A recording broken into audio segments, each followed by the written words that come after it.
So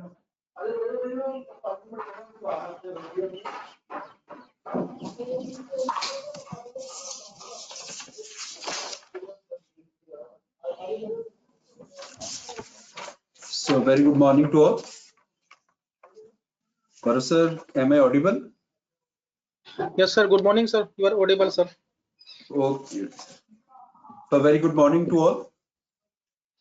So for today, for all three sessions, we have Dr. Gaurav with us. So before starting the session, I would like to introduce Dr. Gaurav. He is the founder, director, and first promoter of Magma Research and Consultancy Services. His qualifications integrate MCA, MPhil Computer Science, MTech IT, PhD Computer Science, LLB, and IBM Certified Associate Developer. He obtained the international certifications in data science, Python, blockchain programming, machine learning, software testing, and related technologies from corporate giants including IBM, Google, Accenture, and many others. He possesses more than 18 years of experience in teaching, industry, and research. The articles and research papers on assorted technologies were published by him as main author in international magazines, journals, newspapers, and conferences.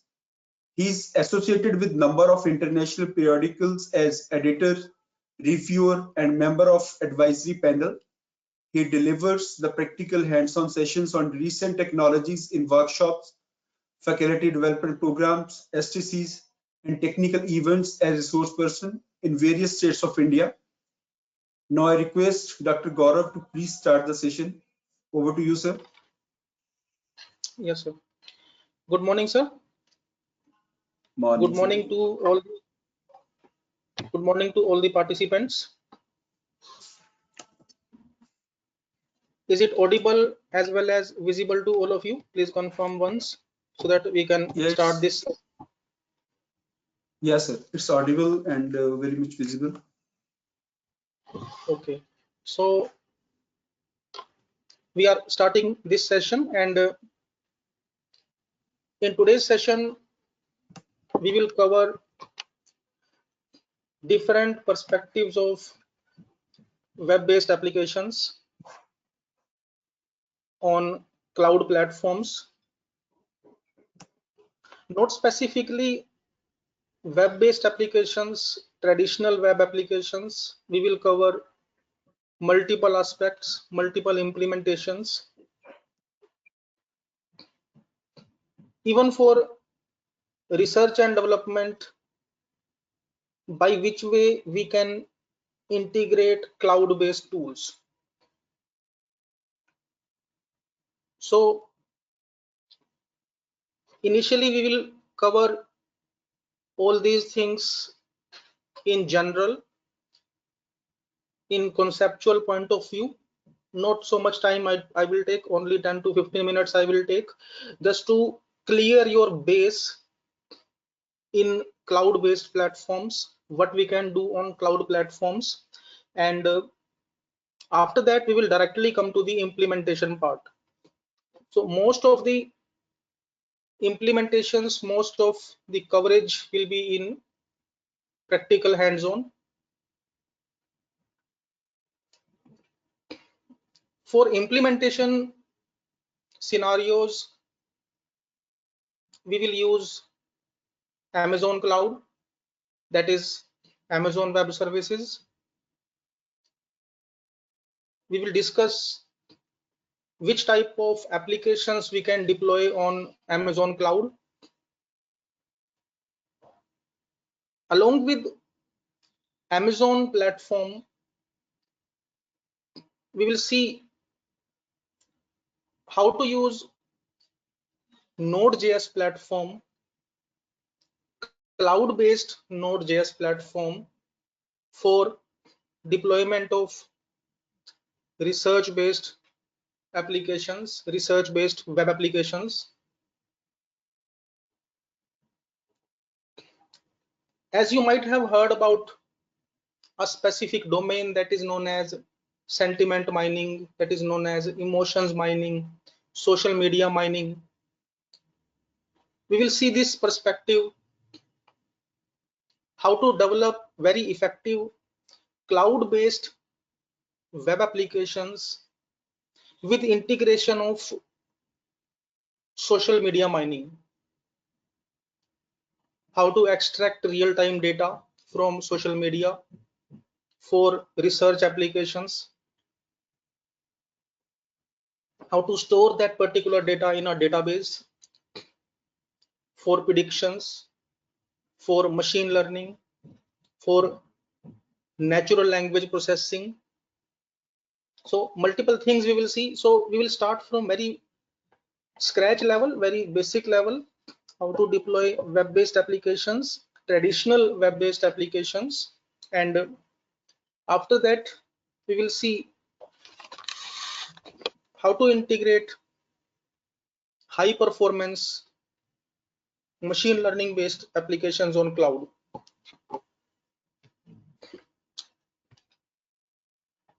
As on this screen, you might be viewing this notepad file. Is it visible to all of you? This notepad file is visible to all participants. In chat you can respond whether this notepad is visible to all participants. In chat you can write. And there are so many terms mentioned here.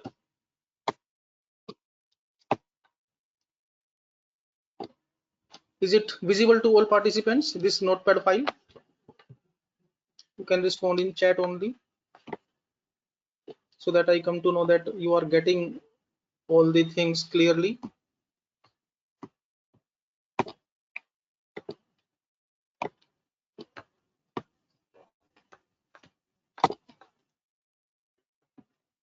Is it visible, sir? This notepad sheet?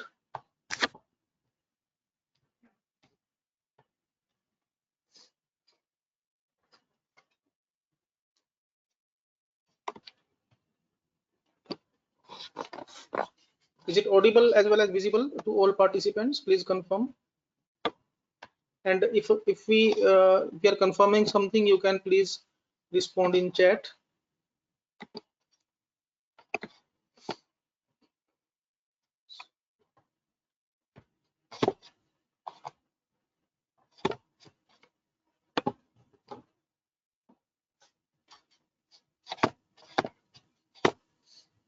Dr. Rajeev, sir, is it audible? Is it visible, sir?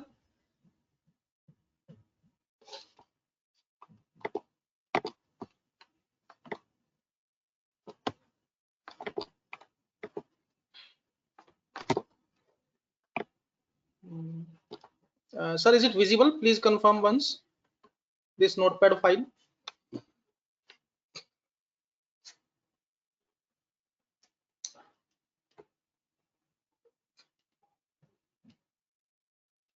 Yes, yes, the notepad file is visible, sir.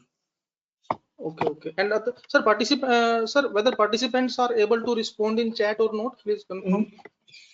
They can respond in chat, but I think the chat box is only visible to the organizer. Okay, fine. So in this notepad file, you can see different terms like platform as a service. I think that most of these terms you have covered up to now in different sessions. Platform as a service, infrastructure as a service, software as a service. These are very common, these are very prominently used terms in cloud computing. Along with these terms, some additional terms are mentioned like BaaS, that is your blockchain as a service. There are so many terms. Actually, cloud computing nowadays is not limited to only infrastructure as a service or software as a service or platform as a service. Actually, all these terms are broad. PaaS, IaaS and SaaS, these are broad terms. In current scenario, all these terminologies, all these things are getting explored.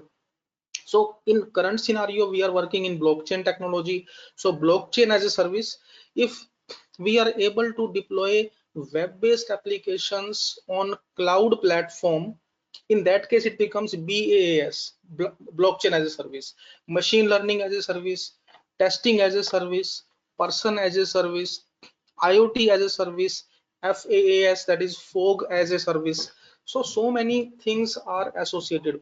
So whenever we want to deploy any application on cloud platform, and that particular application needs some programming platform, in that case we always need platform as a service. So one thing that we should be very much clear that, so, if we want to integrate some Java based platform on cloud, so what is Java? Java is also basically that is a programming language, but to execute Java, or whether on a particular desktop system or on mobile phone or on any other platform, we need Java based platform, that is Java virtual machine, Java runtime environment. So if we want to deploy Java based application on cloud platform, in that case we need this platform as a service. Okay, suppose I want to work on a particular IoT based implementation on cloud platform. So what is IoT? IoT is infrastructure, but to execute different applications on that infrastructure, we need specific programming platforms. So we need platform as a service.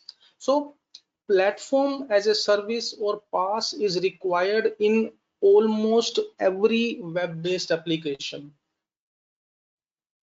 There are very less scenarios available where we can deploy web-based applications without any PaaS. So in this session, we will cover these points: how to work on platform as a service. So in case of platform as a service, what we can do, we can work on Java, Ruby on Rails, different platforms like .NET, and you can work on Python and so many others.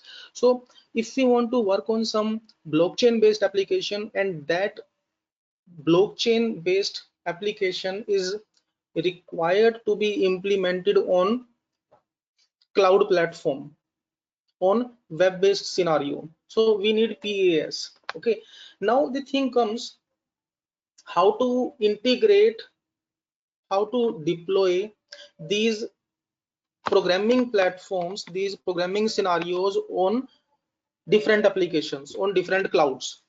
Okay, so not only AWS, not only specific Amazon cloud, there are so many services available. So for deployment of platform as a service, either we can go for IBM Bluemix, or we can go for Amazon cloud, Amazon cloud. Google is available with us. We can work on Red Hat OpenShift. We can work on Heroku. Heroku is used for big data based applications. This is your hybrid cloud of web apps. Okay, this is IoT based cloud. Okay, if you want to work on Amazon cloud, it is hybrid cloud. Hybrid cloud means integration of multiple services: infrastructure as a service, platform as a service, software as a service, and multiple applications. Okay, this is also hybrid cloud. Okay, so if we want to deploy any web-based application on cloud, we are these options. So broadly, these are the options which we can use: either IBM Bluemix or Amazon cloud, Google, Red Hat. But main thing is which particular platform is more effective, which particular cloud-based service is better in terms of performance, in terms of cost factor, in terms of multiple perspectives like security, integrity, privacy. Okay, so in most of the implementations, we generally go for this scenario, Amazon cloud. Okay, why we focus only on Amazon cloud? For deployment of web-based services, for deployment of web-based applications, because for testing, for implementations as a researcher, for implementation as a web developer, we can create account freely without any specific configurations, without any credit card or debit card, or without any huge payments. Okay, if we want to deploy cloud-based applications or IoT-based applications on Google, in that case it becomes very costly. Same thing happens in case of IBM Bluemix, Heroku, Red Hat OpenShift. So in this session, we will see only those platforms which are easy to deploy without any huge payments. I think most of you have already created your Amazon Web Services Cloud, AWS Cloud. Okay, so we will see how to work on AWS. Okay, AWS for web apps. So one scenario we will take Amazon Web Service for deployment of web-based applications. Second scenario we will take in today's session, that is Fred Sense Technique. These are two clouds that we will use in this session, and this we will use for web apps for IoT and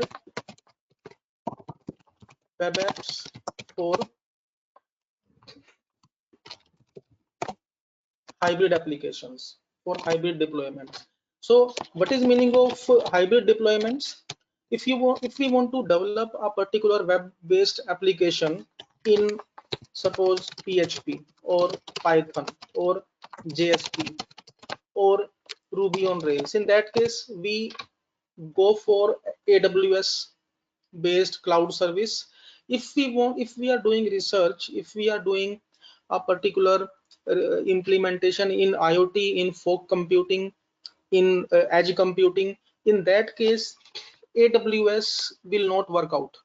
Okay, I'm repeating this point.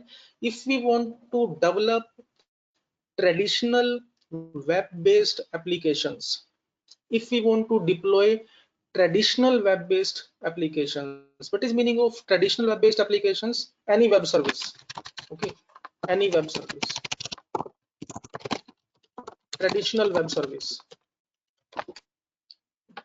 For traditional web services like PHP, Python, JSP, Ruby and .NET, we go for Amazon Web Services like WordPress, Joomla, Drupal, traditional services, traditional websites, traditional web portals. If you want to develop a website for your organization, if you want to develop a website for a journal, if you want to develop a web-based application for a particular, for your own profile, you can use AWS. Okay, in free we can use it. That is traditional web-based application. But if you are working on some research-based web-based application, research-based web-based application,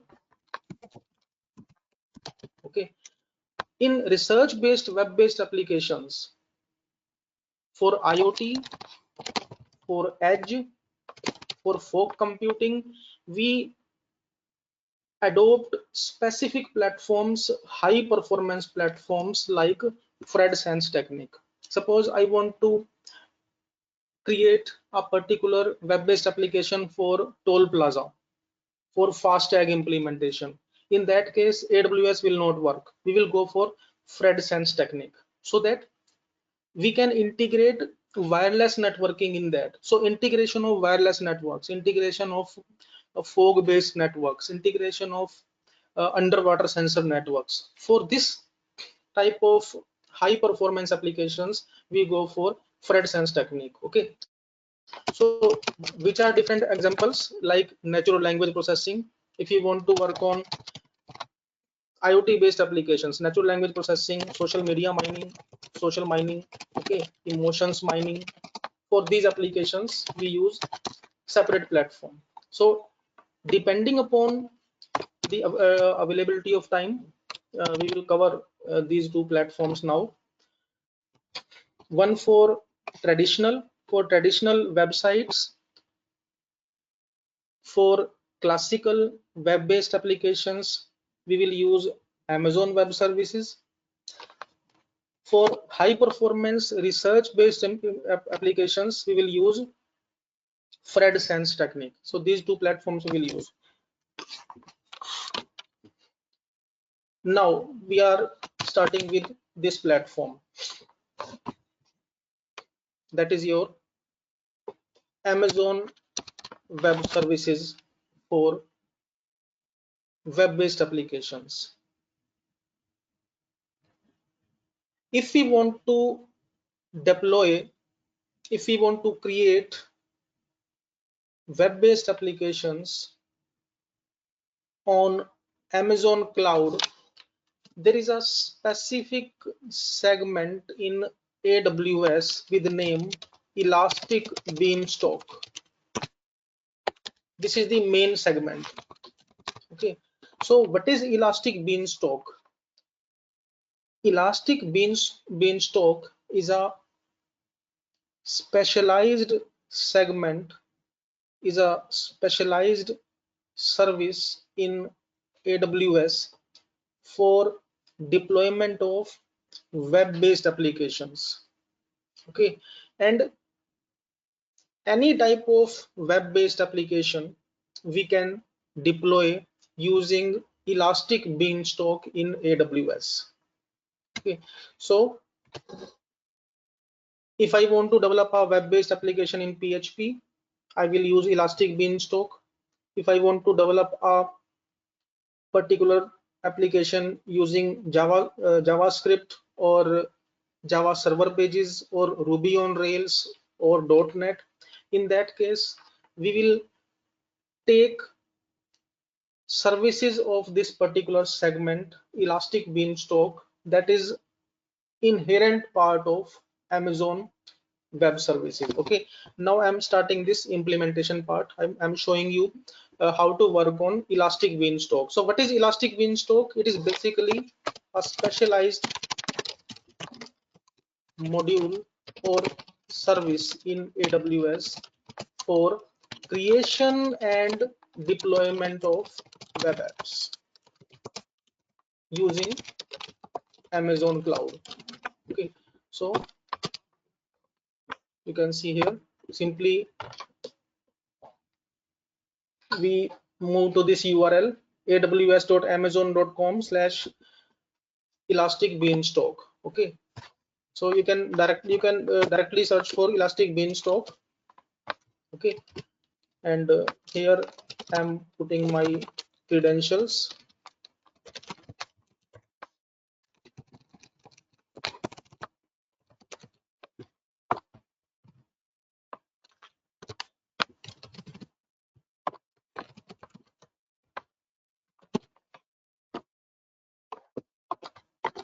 Okay, so I'm logging in with my account on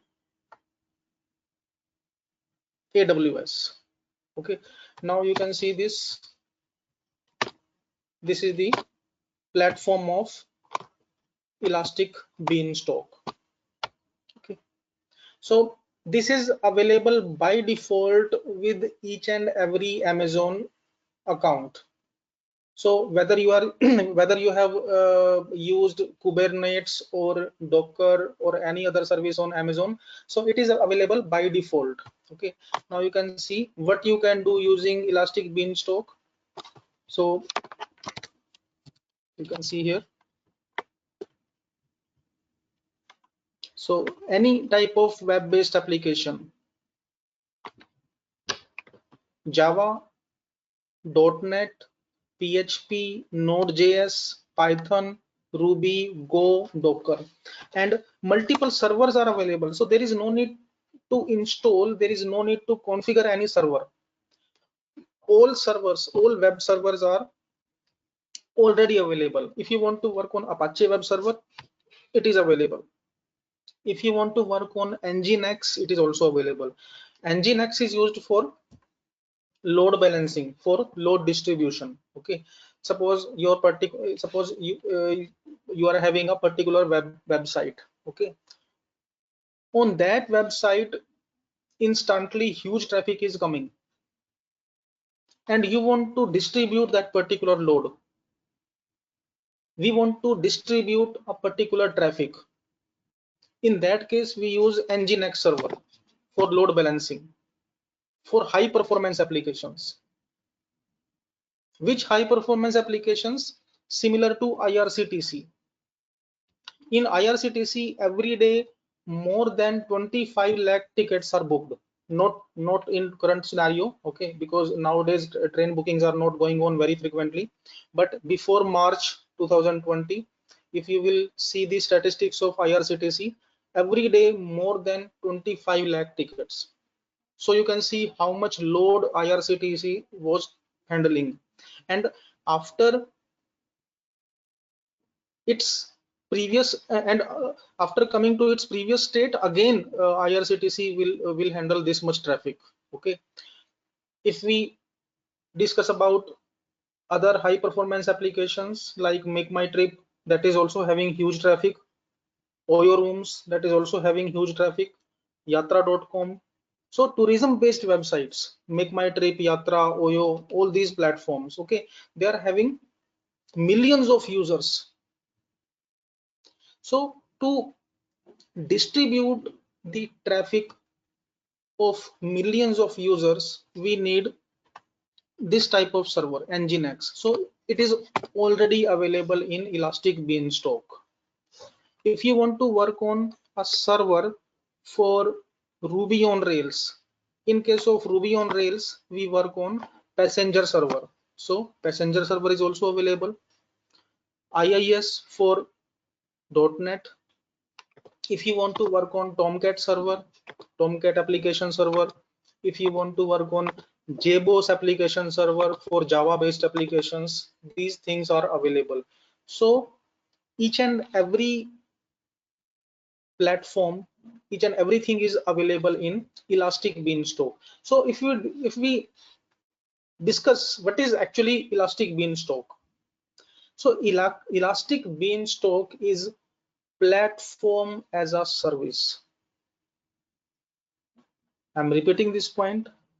Elastic Beanstalk is platform as a service on Amazon cloud, so that multiple type of web-based applications can be deployed. Okay, so despite of the version, we can deploy our applications on Elastic Beanstalk. So inbuilt version control is available.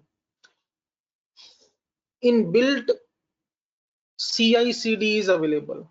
CI/CD means continuous integration, continuous delivery. You might have heard this particular term. I'm writing here. So what is this Elastic Beanstalk? So Elastic Beanstalk, it supports CI/CD, continuous integration and continuous delivery of web apps. Okay, with inbuilt versioning control, if I have developed a particular application in PHP 6 or in PHP 5, I want to migrate that PHP 5 application to PHP 7. It is available. Okay, inbuilt versioning control.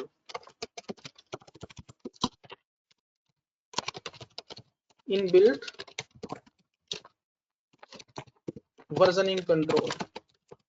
Okay, DevOps supported. DevOps supported. Okay, so what is DevOps? Complete life cycle. The entire life cycle of web-based application, from development or from creation of code, uploading of code, and its deployment. Okay, so all these things are available in Elastic Beanstalk. Okay, so whenever we want to work on web-based applications on cloud, we go for Elastic Beanstalk in Amazon Web Services, and multiple programming languages are supported on this platform. Multiple programming languages along with multiple versions, these are available. Okay, now we will see how to work on this, how to create a web-based application, how to create a web page, a very simple web page, and how to upload that web page on Amazon cloud, and how to execute that, how to view the output. Okay, now we will see how to create a web page, how to upload that web page on Elastic Beanstalk, and then viewing that web page on web browser on public domain on World Wide Web. Okay, so you can see here, now we are starting this process. So after logging on to AWS Elastic Beanstalk, what we do? Suppose I want to create a web-based application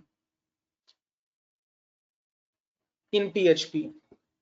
Okay, so what we will do, and one thing before starting this, I want to make this thing very much clear that there is no additional payment, there is no additional subscription for Elastic Beanstalk.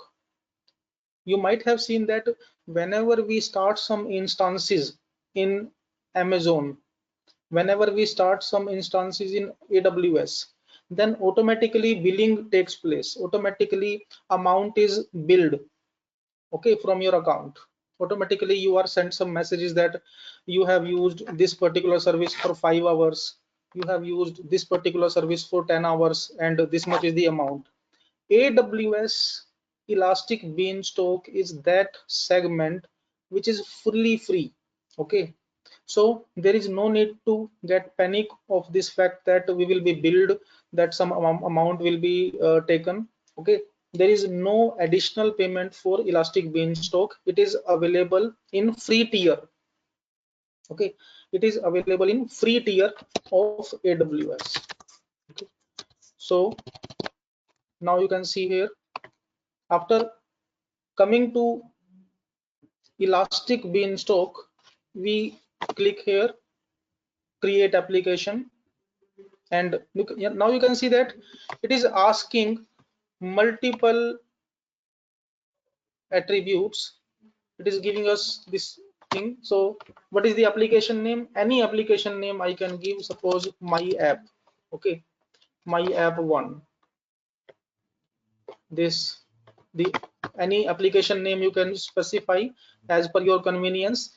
Now you can see that it is giving us option to select the platform, using which platform I want to develop the web-based application, on which platform I want to create my web application. So that's why Elastic Beanstalk is platform as a service. Now you can see that all platforms are available. On click of this, you will get that .NET Core on Linux, .NET Docker, Glassfish, Go language that is used in blockchain programming. Suppose I want to create a blockchain based website for a university. I want to create a blockchain based application for fee management system. In that case, I will use Go language. Okay, Java, Node.js. So that's why we call Elastic Beanstalk with platform as a service, because multiple platforms are available. So this is the demonstration of platform as a service in AWS using Elastic Beanstalk. Okay, so you can see here multiple options are available. If I want to work on Java, Node.js, PHP, Python, Ruby on Rails, Tomcat. Okay, so just for an example, I'm taking this PHP. Okay, now on selecting PHP, you can see I have selected PHP platform for web-based application. Now it is asking which version of PHP I want to use. PHP 7 is the latest version of PHP, but I can use earlier versions also. PHP 5 is it is giving me. If I want to deploy on PHP 5, it is also available. PHP 7 is also available. So it is showing me multiple options.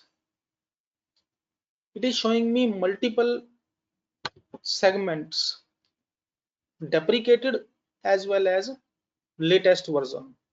Okay, so in latest version you can see that PHP 7, from PHP 7.2 to 7.4, these are available.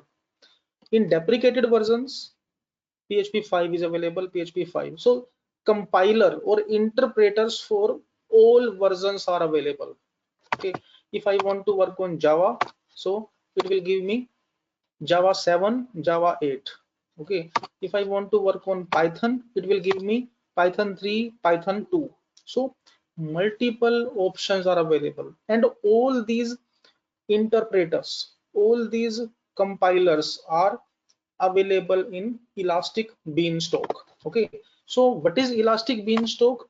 Elastic Beanstalk is platform as a service on Amazon Web Service, on Amazon Cloud, that is having support for multiple programming languages along with their multiple versions. Okay, now PHP and PHP 7, I'm taking the latest version. Okay, on which platform I want to use 3.1.2, that is the recommended. Okay, now I have selected this thing, and now it is giving me two options, whether I want to work on its inbuilt sample application. Actually, whenever we work on AWS, whenever we work on Beanstalk based web based applications, there are two options. One is we can use some inbuilt templates. So Elastic Beanstalk will give me the inbuilt template for development of web-based application. If I want to use that inbuilt template, I will use sample application.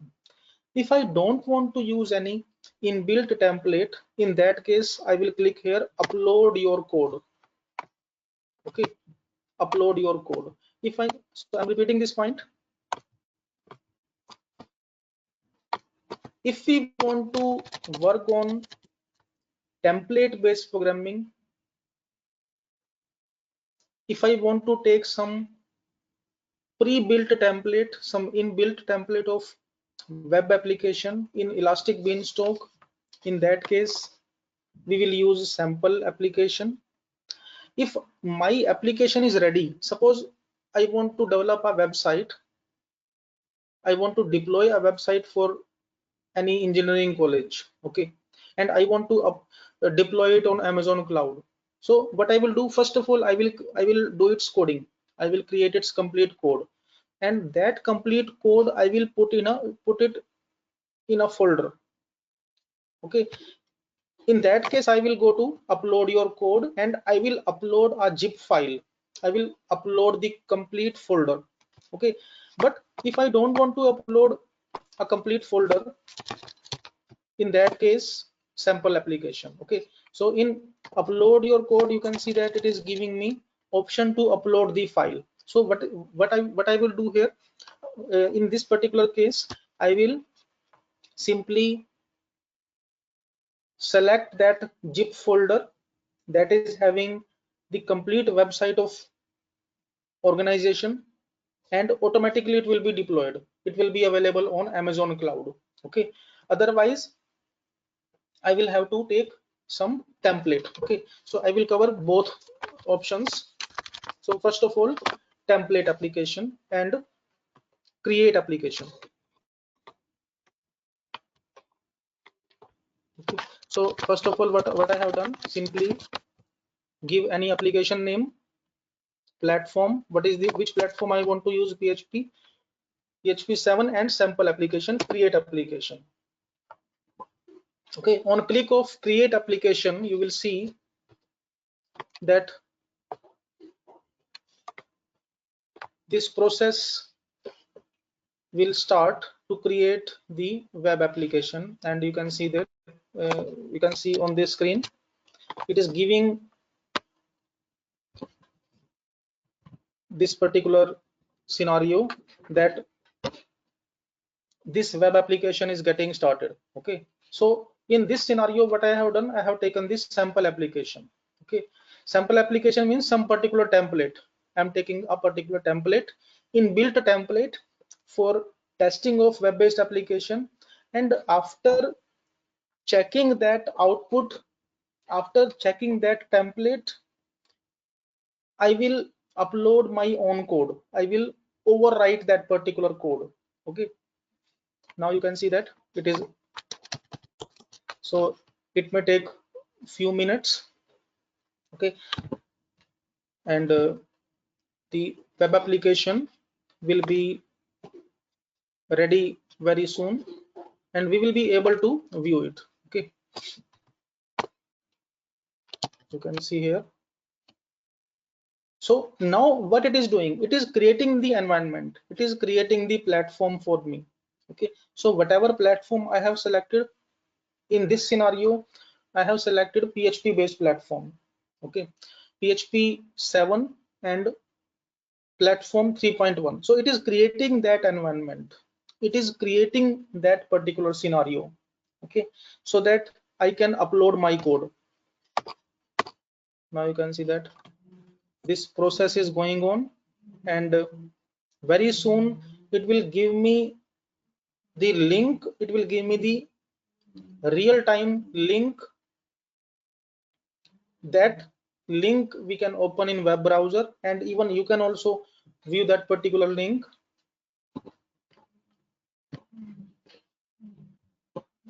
Okay, so you can see, so this is another application that we are creating now, and one application I have already created. Okay, so we will wait some time, and after that we will see it output, and very soon this particular application will be ready, and it will give us the option to overwrite the code. Suppose I'm having a particular code of PHP, so I'm showing some particular code. Okay, suppose a particular application is available with me.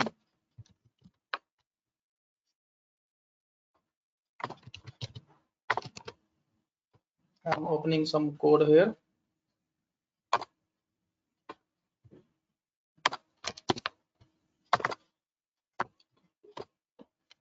Okay, suppose this is a simple code. Okay, suppose this is the PHP code. Now you will see that once it will be ready, once this screen will be ready, I will upload this code. Okay, so this is the code.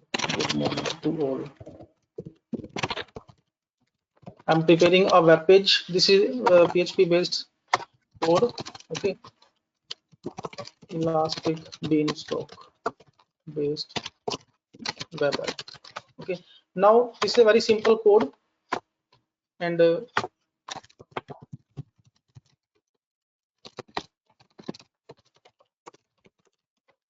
simply what I have done, this PHP code I have written here, and its file name is myapp.php. Now what I will do, once this screen will be ready, once this Elastic Beanstalk service will be ready, I will upload this code on Amazon cloud, and then we will see whether same output is coming or not. Okay, or my web app. Okay, so it is still running, and we will see.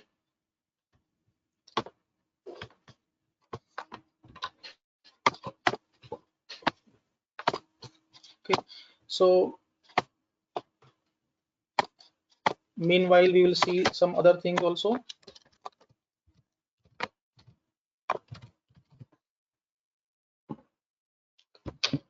So around 2-3 minutes it take for this particular process.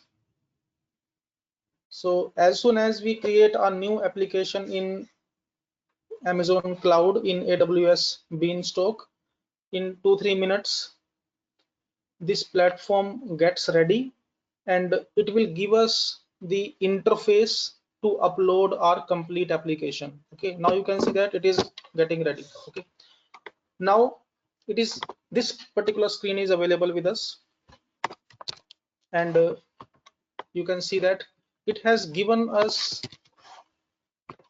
a URL. So application name is myapp1, and this is the URL. So this is the actual URL of Elastic Beanstalk where our web-based application will run. So I'm opening this URL.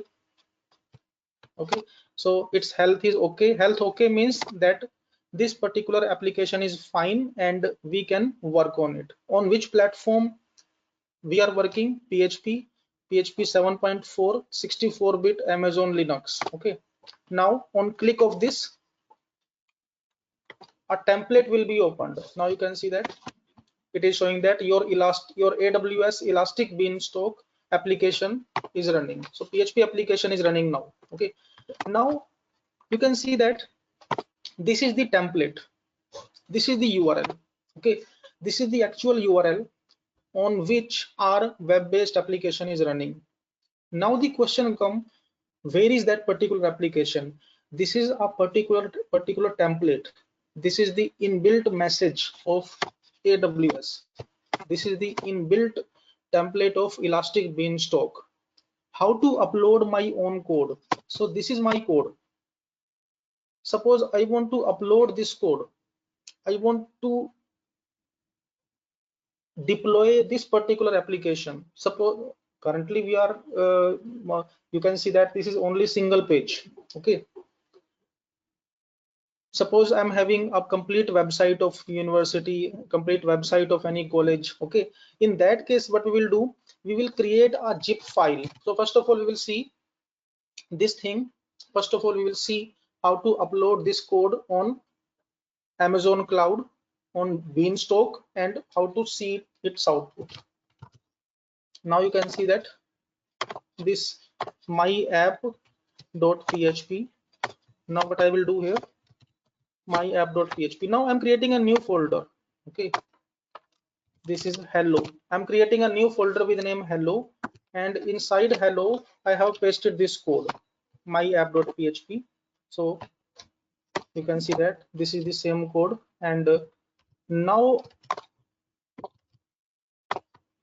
this hello folder is having my complete code. This is having the complete source code. Okay, it is having only single file, single PHP file, but multiple PHP files can also be there. It can this particular folder may be having thousands of files. Okay, for a particular university, for a particular ERP system. Okay, but just for demonstration I'm showing you how to do it. Now what I will do, simply create its zip file. Right click this folder and send to compressed zip folder. Now you can see that hello.zip file. I'm repeating this point. The complete source code, all files of my web application will be saved in a folder. That folder will be converted to zip file. Okay, I have created its zip, and I will upload this zip file on Elastic Beanstalk. Now what I'm doing, now you can see that currently this template is with me. I don't want to work on this template. I want to upload my own code. So upload and deploy. Choose file. Now I will upload this hello folder, which is having the complete source code, which is having all files of my web-based application. Okay, and zip, any name we can specify, any version number we can specify, version label like version 1.0, version 2.0, version 2.0 pro. So any name you can specify here. Okay, so simply upload zip file of your web-based application and deploy. On click of deploy, you will see that the existing template code will be overwritten by our own application. I'm repeating this point. Earlier, this particular template was available with Elastic Beanstalk, but as soon as I will upload my code in zip folder, that particular existing template will be overwritten with the new code that I am uploading now. Okay, so you can see that this process is going on, and I'm overwriting the code on Elastic Beanstalk, and very soon we will see that new output will be available on this screen. Okay, I will refresh this screen and new output will be available. So currently it is uploading, and once it will give us the message that it is done, then now you can see that its health is okay. Health okay means whatever code we have uploaded, that is correct. Whatever file format we have uploaded, that is not having any issue. That's why it is showing that its health is okay. Okay, and now I will execute it. Okay, up to this point, what I have done, simply I have uploaded the folder that is having the source code, and now I will click here, and you can see that it is showing that it is 403 forbidden. Why it is showing that? Because my folder name is what is my folder name? My folder name is hello. Hello is the folder name. Inside hello folder, there is link, there is a file myapp.php. So I will follow that process, /hello/myapp.php, and now you can see that this application is deployed. Okay, now what I have done, I'm repeating this point. Simply if I'm clicking on this, it is showing like this, because my actual web application is in hello folder. So /hello/myapp.php, and you can see that my PHP based web based application is running on Elastic Beanstalk, which URL I'm having this, and now I can share this to you so you can see it. So simply click on this link and you will see the same output. Whatever application I have deployed, whatever code I have written in this particular file, it is available in same way. Okay, so in this way, what we can do, we can overwrite the code. We can overwrite any type of code. Is it visible to is it done to all? So I have shared a link of web app. So simply few lines of PHP code I have mentioned here, and this I have uploaded. Suppose I want to put some particular code of PHP, that we can do. We can take any code from net also.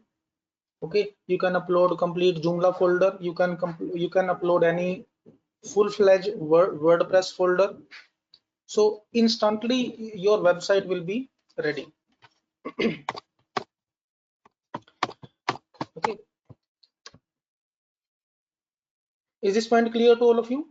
So I'm repeating this point. I'm doing this process again so that you can understand it.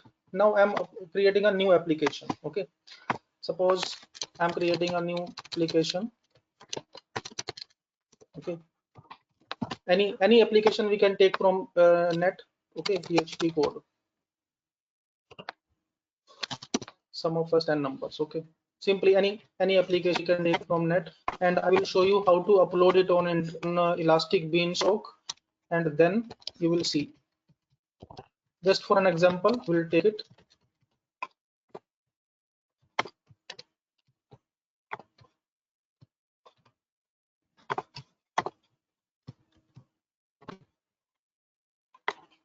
Okay, now this code I'm taking.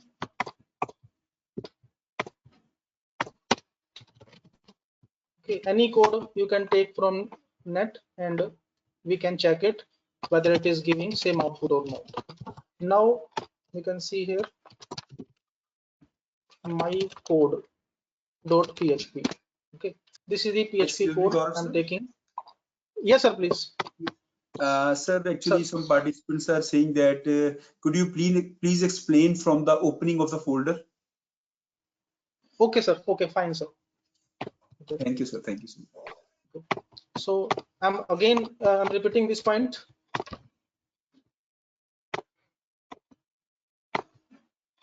So after logging on to Elastic Beanstalk, you will get this interface. Okay, now if I click here on this real-time link, it will give me this particular type of interface, or it will give me the traditional template. Now I want to upload my own source code. I'm having my own source code of PHP. Suppose I am working on machine learning implementation. Okay, and that machine learning implementation I want to deploy on cloud. If I'm having some deep learning implementation and I want to deploy it on cloud so that its real-time link can be created. So what I will do, I will have to put, I will have to save all files in a folder, and that particular folder I will upload in zip format. Okay, so you can see that this is the code. This is, suppose this is some particular source code of PHP. Okay, just for an example, I'm taking PHP code. Okay, now what I will do, I will save this code in a folder. Suppose my app, my app2, my app2 is the folder. In my app2, I have saved this PHP file. Okay, now I can open this. Okay, simply create one folder. Inside that folder, save all files, whether it is single file or thousands of files. Okay, now my complete application is in my app2. Now simply right click my app2 and send to zip folder. Okay, simply I have created its zip file, because in a particular web-based application there might be thousands of files. Okay, what I will do, I will bundle all those files in a folder and I will compress, and this compressed folder I will upload. Okay, by which way I will do it? Simply upload and deploy. It will ask me to upload the zip file. So where is my folder? My app2.zip. So I am giving it some version name. Okay, sample application 2.9 or 2.9 pro or 2.9 or whatever it is. So this deploy. Simply put all files of your source code in a folder, compress that folder and upload that folder on Elastic Beanstalk, and very soon that particular application will be ready to deploy. And you can see that it is uploaded now, and after, now you can see that its health is okay. Health okay means whatever application we have uploaded, that is not having any issue. Okay, now simply click on this link. So this is the link which is having our complete application. This is the real-time link. Click on this link, automatically it will open on new page, on new tab. Now what is my hierarchy? My hierarchy is in my app to my code.php. What is my hierarchy? Hierarchy is my app to slash my code.php. So slash my app to slash my code.php.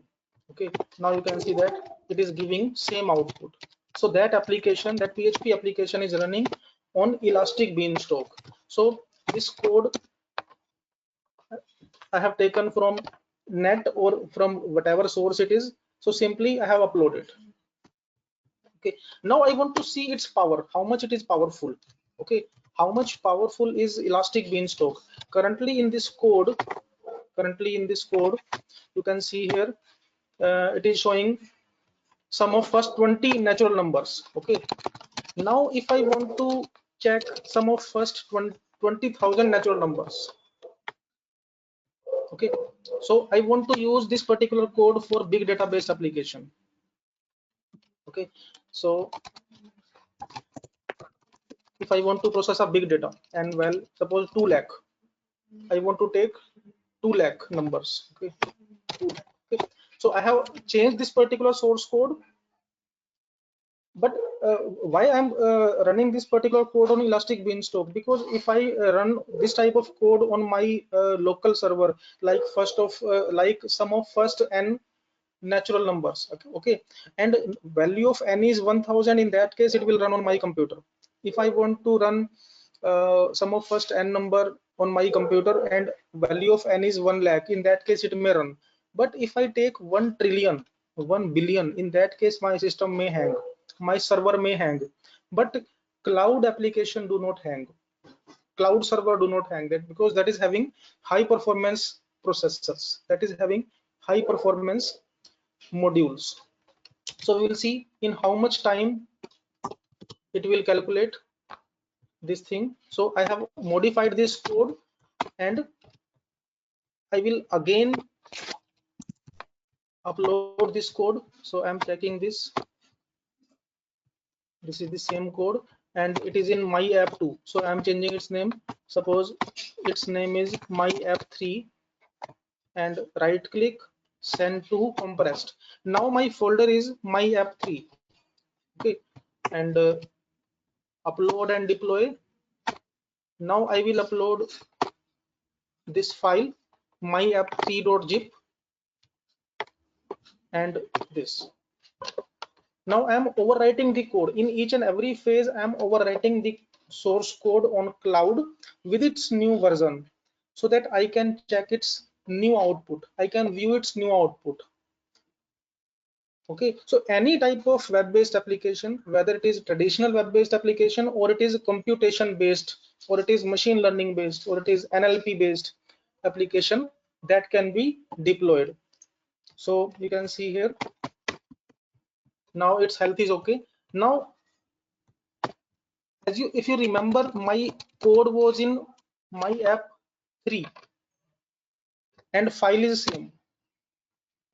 Now you can see that very quickly it has found. So on single click, instantly on click, you have seen that it has calculated. But if I try to execute this particular code on my local computer, on my local server, in that case my system may hang because it may not be so much powerful to handle this much value. Okay, so you can click on this particular link whatever I have sent just now and you will see. So by this way we can upload the source code, we can check the new output in Elastic Beanstalk. Okay, suppose if I take here, suppose this is echo hello to all. Okay, hello.php and hello.php, this hello.php, and I'm putting it in folder G. In G folder, I'm putting hello.php file, and now this G folder I am compressing. So I'm doing this process again and again so that you remember it. So my folder is g.zip. Now upload and deploy. I will upload my G folder. Where is my G folder? This g.zip folder. Deploy. Now my path will be path of elastic beanstalk /g/hello.php. Okay, so you can see that now it is uploading, and once it is uploaded, then I will check it on URL of elastic beanstalk whether it is available on /g/hello.php. So it is uploaded, and very soon it will show health okay. Okay, now on simply click here, okay, /g/hello.php. so you can see this is deployed. So whether you are printing some message, or you are calculating something, or you are performing some high performance application, that we can do it. Okay, that we can process here. Okay, is this point clear to all of you? Simply create a folder, put all source codes in that folder, upload that folder, and follow this hierarchy. Folder name /file.php or /file.jsp, file.py, file.rb, file. Your ASPX, whatever it is. Okay, is this point clear to all of you? Up to this point, is it clear to all?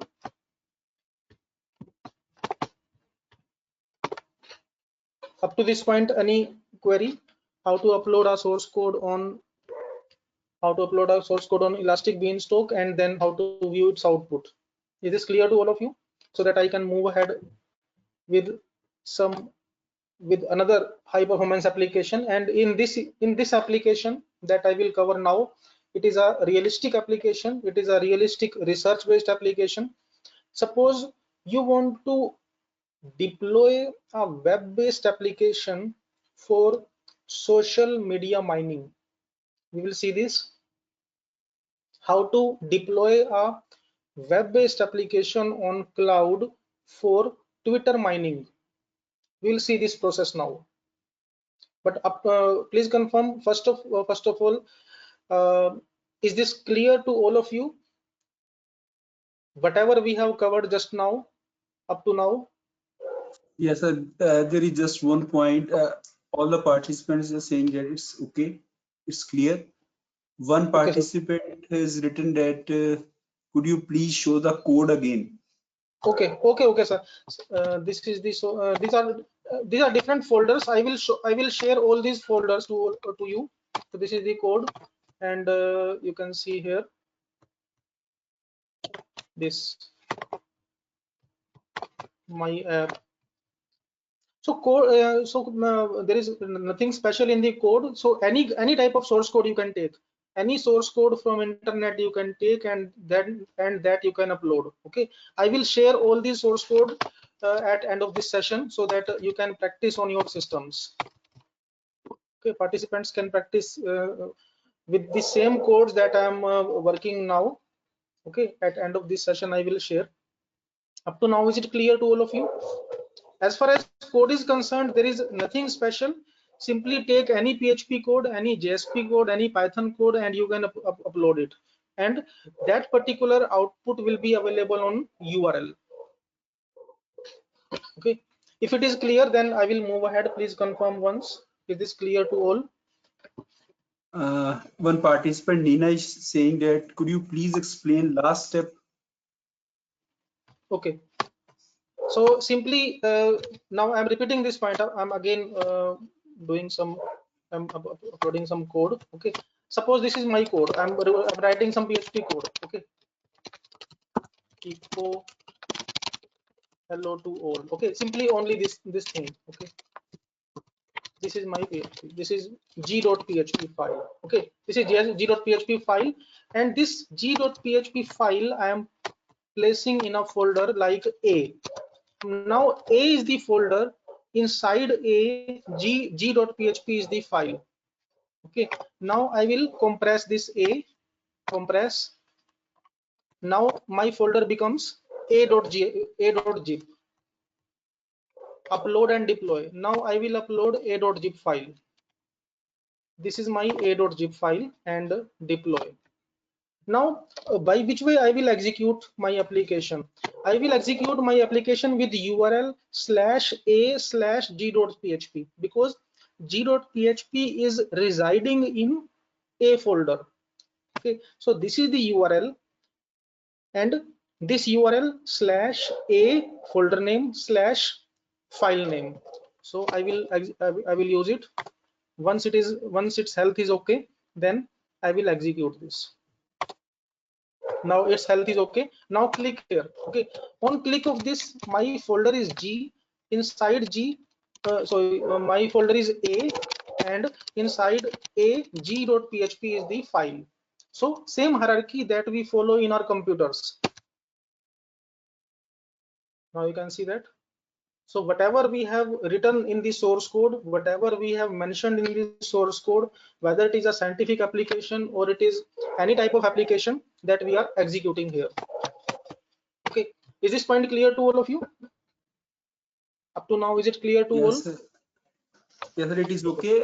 One person is asking, what about the servlet file if we develop web Okay. application using Tomcat as it requires compilation?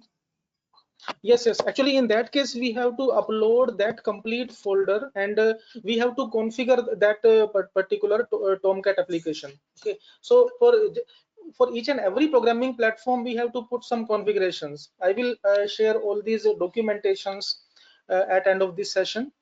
Okay, because multiple programming languages, it will take so much time in implementation. I'm giving you a basic idea, broad idea how to deploy applications, and once you are comfortable, then you can deploy any type of application, whether it is Ruby or servlet or JSF or JSP or whatever it is. So once we are comfortable in one programming platform, then we can deploy any other very quickly. So this is the way by which we can deploy any classical web-based application. If you are working on some database related application, that also we can deploy. I will show you that implementation in next session as per the schedule, how to integrate database, how to configure the database for elastic beanstalk. Suppose I want to work on some insert, delete, update operations that we can do. So is it clear to all of you? Is this point clear to all of you up to now? Yes, sir, it's okay now. We can go ahead. Now I'm covering one research-based application. So this was very simple application that you have seen that, okay, we have printed hello world, we have seen the deployment of, okay, some of first n numbers or some classical application. Suppose I want to use Amazon cloud, I want to use elastic beanstalk for web apps which are related to research applications. How to use for research based applications? In research based applications, if we focus on only one domain, because there are so many domains in research, okay, because of the time constraints, we have to see what we can deploy in fast, what we can deploy for better understanding. So if we take very simple example of social media mining, then how to integrate social media mining on web app and web app on elastic beanstalk. I'm repeating this point. We'll see how to integrate social media mining as web app and that web app on elastic beanstalk. Okay, if I want to use same thing, if I want to use this implementation in PHP, in PHP itself. Okay, you can use Java also. In Java, there are separate libraries. There is a specific library with name Twitter4j. Okay, in case of PHP based web application for social media mining, what we can do? There is a specific API available with name Twitter API Exchange. First of all, I'm telling that by which way, why we are covering this point, what is the motive of covering this point. Suppose I'm writing a I'm working on a research work, working on a research project for evaluation of human sentiments on work from home. Now everybody is working from home, most of the people are working from home. Suppose I want to write a research paper on feedback, but people are discussing about work from home, whether it is good or bad. Teaching and learning from home, TLFH, WFH. I want to write a research paper, I want to work on a research project. How much it is effective to use or to integrate work from home, how much people are satisfied, or whether people are not satisfied with work from home, whether companies are only satisfied with work from home or employees are also satisfied with work from home. So what we can do, we collect data from social media, because nowadays in today's scenario we are more open on social media. We generally do not discuss these points by telephonic calls, because we think that other person should not mind if I say this thing, that work from home is not good to my HOD or to my head, then he may mind, and he may file a complaint against me that this person is saying this thing. Okay, but we feel more satisfied by putting our status on WhatsApp, that work from home is this, work teaching and learning from home is this. We are putting some emoticons on Facebook, some on Twitter. So we put out our frustrations on social media. Okay, so if we want to get actual emotions of people, then we have to extract social media, because nobody will say telephonically or by mail to us whether this thing is good or not. Suppose I am working on a research work like emotions mining on lockdown, emotions mining on EMI moratorium, how much people are satisfied with moratorium or not. So what I will do, I will extract complete data who is discussing about moratorium on Twitter. Okay, so I will create a web-based application.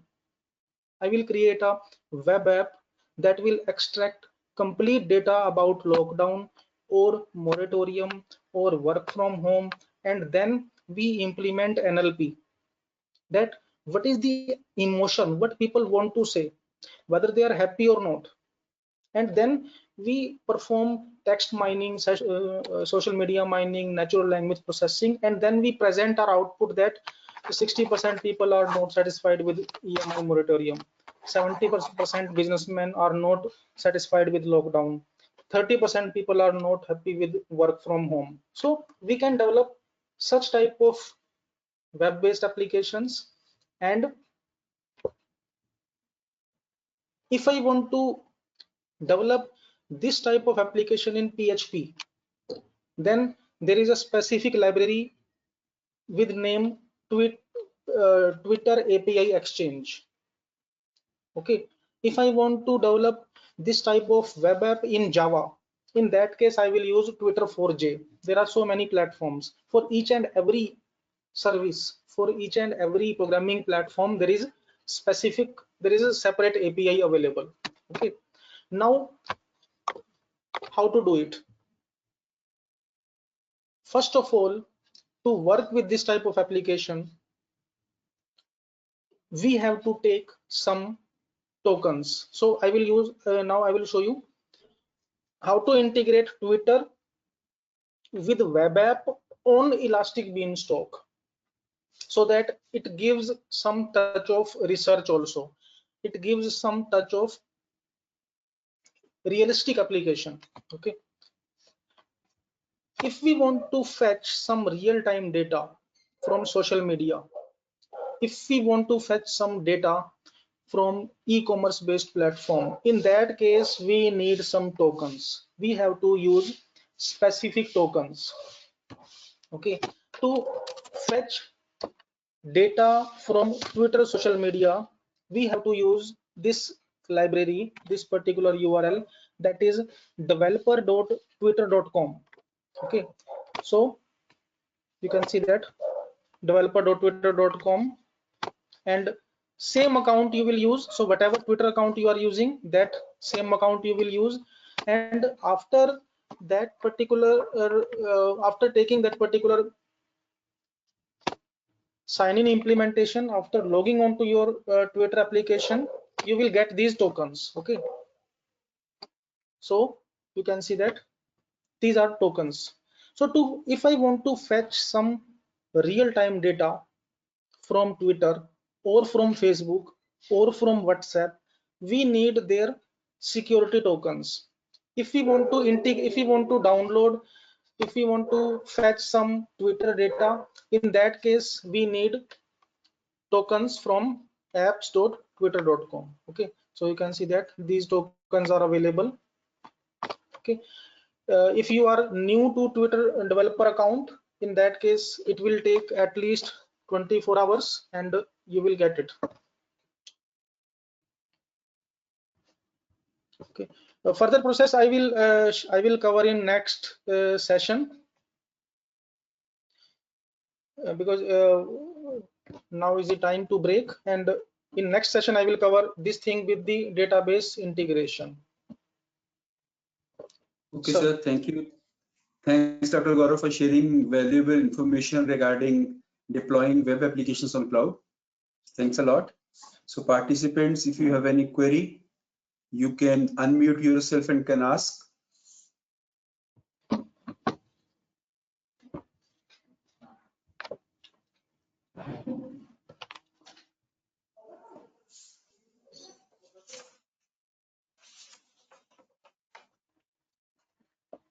Yes, if you have any query, you can unmute yourself.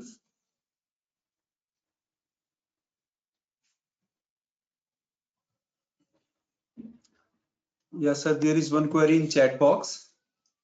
Yes, sir. Kindly provide more details on how to fetch data from social media. Yes, sir. In next session, I will cover. Okay, sir. That's okay. In upcoming session, I will cover it. Participants, any other query? In session at 11:30, I will cover all these things along with database implementation. Okay, sir. Okay. So I think no query is there. So we will meet again after tea break at 11:30. So thank you, Okay, Gaurav sir. yes, sir.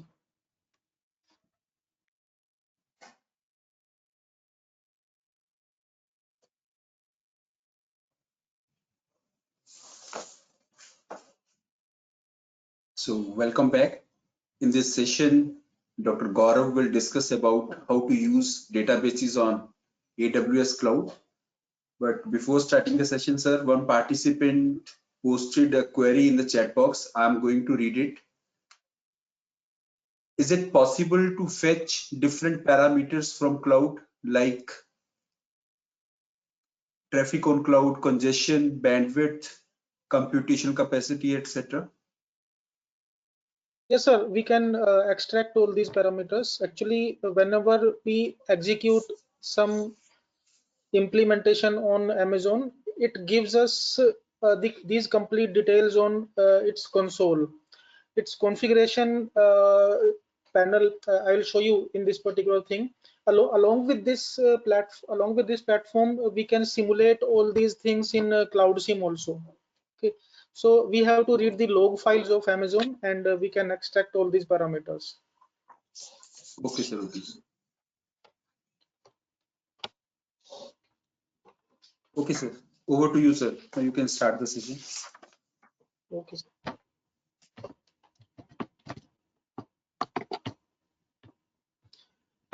So, dear participants, is it visible to all of you? Is it visible as well as audible to all participants? Your screen is not visible yet, but Okay. you are audible. Yes, sir. Please confirm now. Yeah, it's visible now. Okay.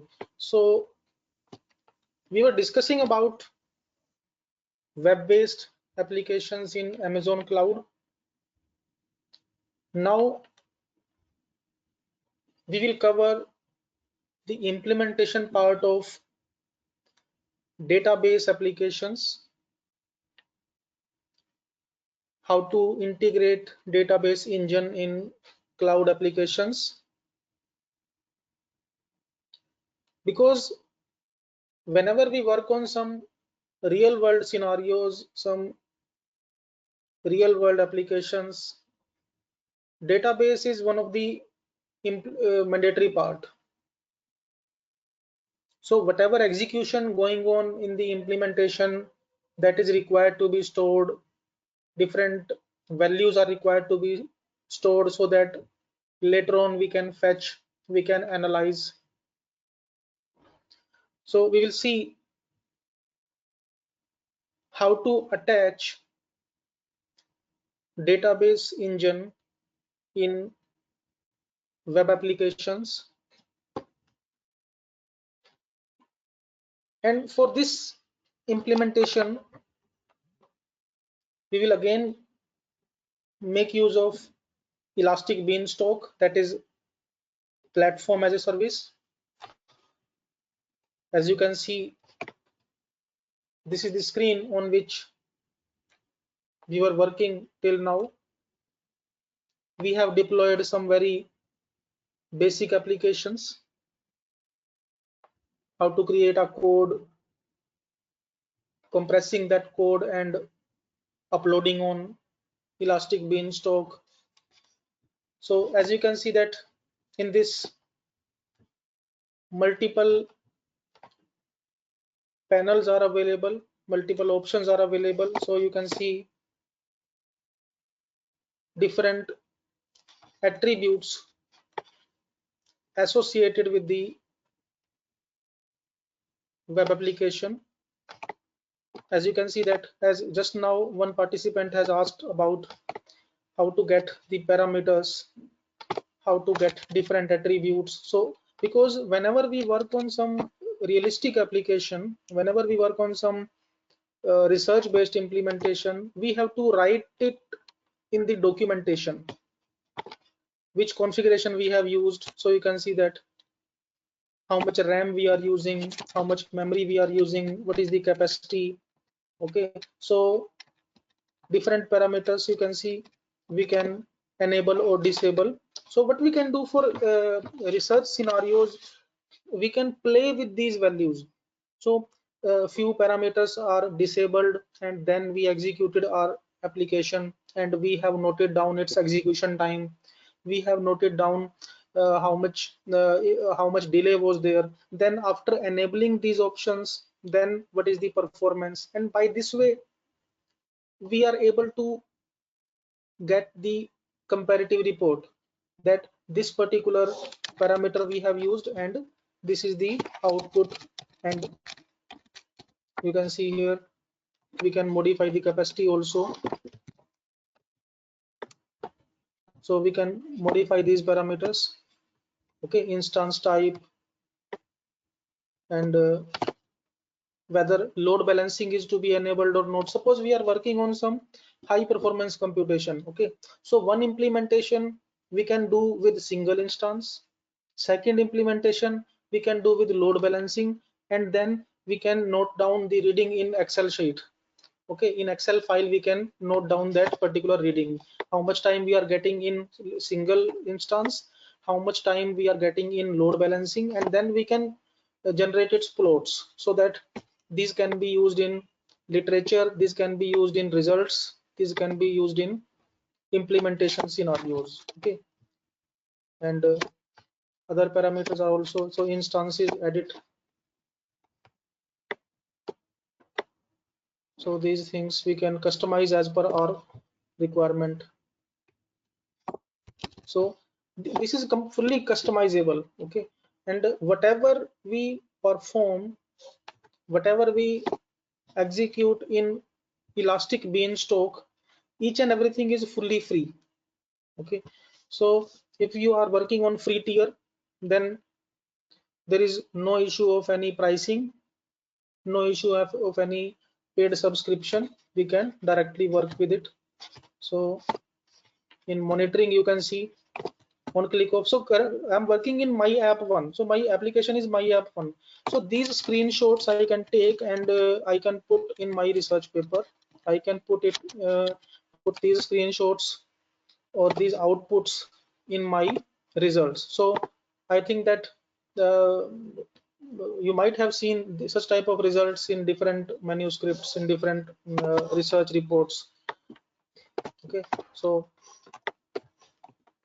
detailed log analysis we can perform. How much jitter was there, how much delay was there, okay, how much what was the performance. So monitoring, in case in monitoring you can see different things. CPU utilization, so how much CPU utilization was there, request, network bandwidth. So all these parameters we can use, and we can note down these values. We can download these values. We can generate separate plots. Okay, these things can also be generated, can also be used. Okay, and log file, if I want to see the log, so request logs, so full log I can request.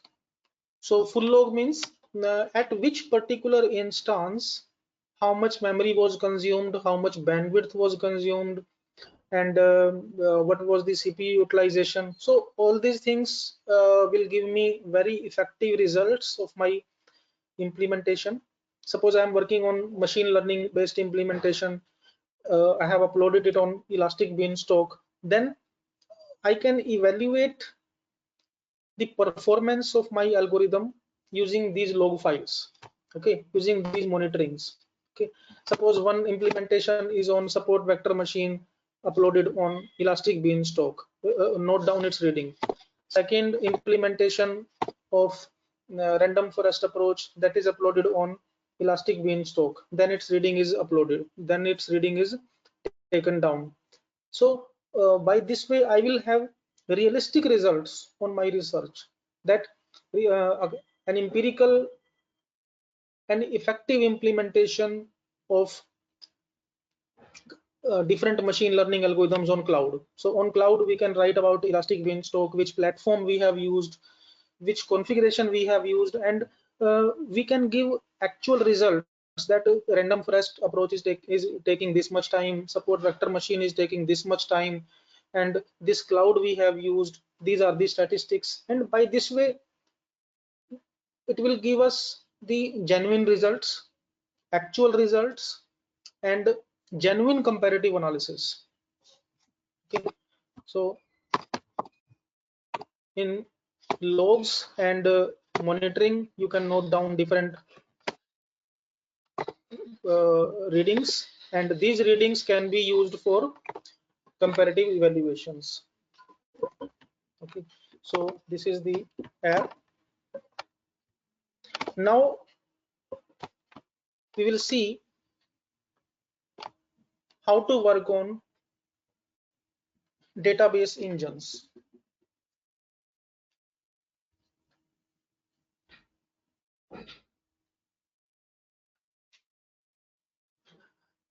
To work with database engines in Elastic Beanstalk, you can see that in left hand side panel of this dashboard, we are having this option, configuration. Okay, on click of configuration, you can see that multiple services are available, multiple modules are available in terms of hardware or software. Okay, so if I want to configure some software services, if I want to configure my instance, I can use it. If I want to configure some security parameters, we can use it. Okay, if I want to blacklist some IP address, if I want to blacklist or block some range of IP addresses, that we can perform. Okay, multiple services, load balancing is available, and at the bottom you can see this option, database. If we want to integrate database engine, or if we want to develop database integrated web application, then we have to enable this database. So you can see that in front of this option we are having edit. On click of edit, you can see it is giving me the complete dashboard, a complete panel to control the database. Okay, you can see that it is providing me RDS, Amazon RDS. Okay, so whenever we work on Amazon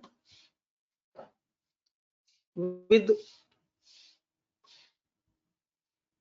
database related applications,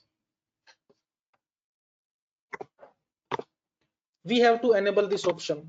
So we work on Amazon RDS, relational database service, Amazon RDS service. Okay, whether you are working on Java or Python or PHP or any web-based application, so what we do, we enable Amazon RDS services. Okay, and you can see that it is giving us this option. One option is restore a snapshot. Actually, whenever we work on database integrated application, there is a specific term with name snapshot. Okay, in cloud based applications we use this term snapshot. Snapshot means if I have already worked on some database earlier on Amazon or on any integrated service. Suppose I was working on IBM Bluemix, and that IBM Bluemix was attached, it was linked with my Amazon. In that case, I can import, I can fetch snapshot of IBM Bluemix. So snapshot is basically that particular database engine, that particular instance that we can reuse. Okay, either we can create a new snapshot or we can restore it. Now if I want to create a new database, if I want to work on a new database application, so I will configure it, and automatically Amazon Beanstalk will create its snapshot. So snapshot is simply the alias or its block that can be reused. Okay, so I'm not restoring any snapshot. We can create a new snapshot here, or we can create a new database. Okay, so it is giving me option. I'm repeating this point again. So I was on this is my app. Okay, up to this point I think everybody knows, everybody is comfortable, this thing we have covered. Now with this particular Beanstalk application, I want to attach a database engine. What I will do, simply click on configuration, because I want to configure a database with my web-based application. So configuration, and at bottom you will see database. In front of this, edit, and now you can see it will give me the panel to create a new database. So it is giving me option, okay, on which database I want to work: MySQL, Oracle, PostgreSQL, SQL Server, and you can see that variants of SQL servers are available. Different variants are available. Okay, this is Oracle SC1 SQL Server for web applications, SQL Server SC. So you can see MySQL. Suppose I want to work on MySQL. Click on MySQL. So automatically it will give me different options. So which version of MySQL I want to use? Which database engine I want to integrate? So you can see starting from MySQL 5 to you can see 8, it is giving me different options which are best compatible, which are available with high performance. Okay, so latest version we are taking 8020. Okay, MySQL 8020. If I want to take PostgreSQL, automatically it will fetch its latest version 12.3. Oracle SC latest version 11.20. This MySQL. So depending upon your application, your implementation domain, you can work with it. Okay, so I'm taking MySQL instance class, so let it be as it is. And how much storage I want to take? So from 5 GB to 1024 GB, so we can customize it. So as you can see that up to 1024 GB we can use database in free tier. Okay, so this, so I'm taking only 5 GB, it is sufficient. Okay, now which database username and password I want to allocate? Suppose I'm giving it GK Magma. Okay, and some password GK Magma 78. Okay, I'm noting it down, otherwise I may forget it, whatever I have put. Okay, so I have noted down the username and password, and you can see, so what I have done, simply I have created a database of type MySQL 8. 5 GB space I want to allocate for storage of data, whether it is multimedia data or textual data. Username and password I have noted down, I have specified here, and I have noted down separately so that I can use it. Now you can see that retention, whether I want to make it available forever or not. So create snapshot. So as just we have discussed that snapshot is used for recovery, snapshot is used for disaster management, or it can be used for troubleshooting. Suppose by some attack, by some virus attack or some malicious traffic, this database gets corrupt. In that case, I can recover this database using snapshot. So snapshot we can create, so let it be by default, no issue, and apply. Now I'm creating this database, and now what will happen? Elastic Beanstalk will give me one database of MySQL compatibility, and that MySQL database I can attach with my web-based application. So whatever insert, delete, update operations I will perform in my web page, I can link it with my database. So I'm just showing you how to perform all these things. So currently this database is getting ready.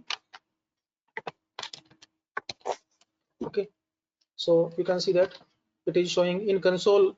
In this particular log we can see that creating RDS database name this, and quickly, very soon you will see that this database is ready. Now what I will do, I will create a PHP code. We will use a code that will insert some records in MySQL, and MySQL database we will take that we have just created. So the MySQL database that we have just created, we will insert records in that database, and we will see whether records are getting inserted or not, and we will see that each and everything is fully free. There is no need to take any AWS paid subscription. All these services are available in free tier with Beanstalk. Okay, so currently Elastic Beanstalk is updating the environment. Previously it was available only for web-based application. Now it is available for web-based application along with database. So both things will be integrated. Database integrated web-based application in Elastic Beanstalk. Okay, and now what I will do, now meanwhile it is running, meanwhile this environment is getting ready, I'm showing you the source code. I'm showing you which code we will use for insert, delete, update operations, for DDL, DML, DCL operations.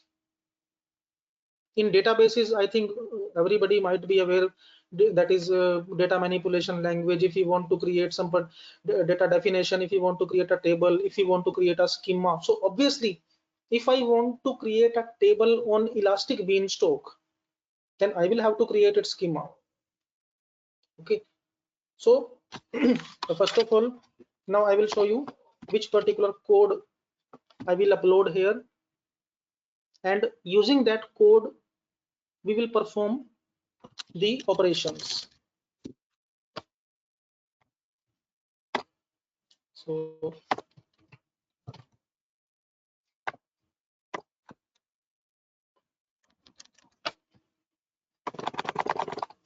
now I'm showing you this sample code I have created. Now it is still running. Okay, till this environment is getting ready, I will explain you the source code of database connectivity in AWS. Okay, now you can see here.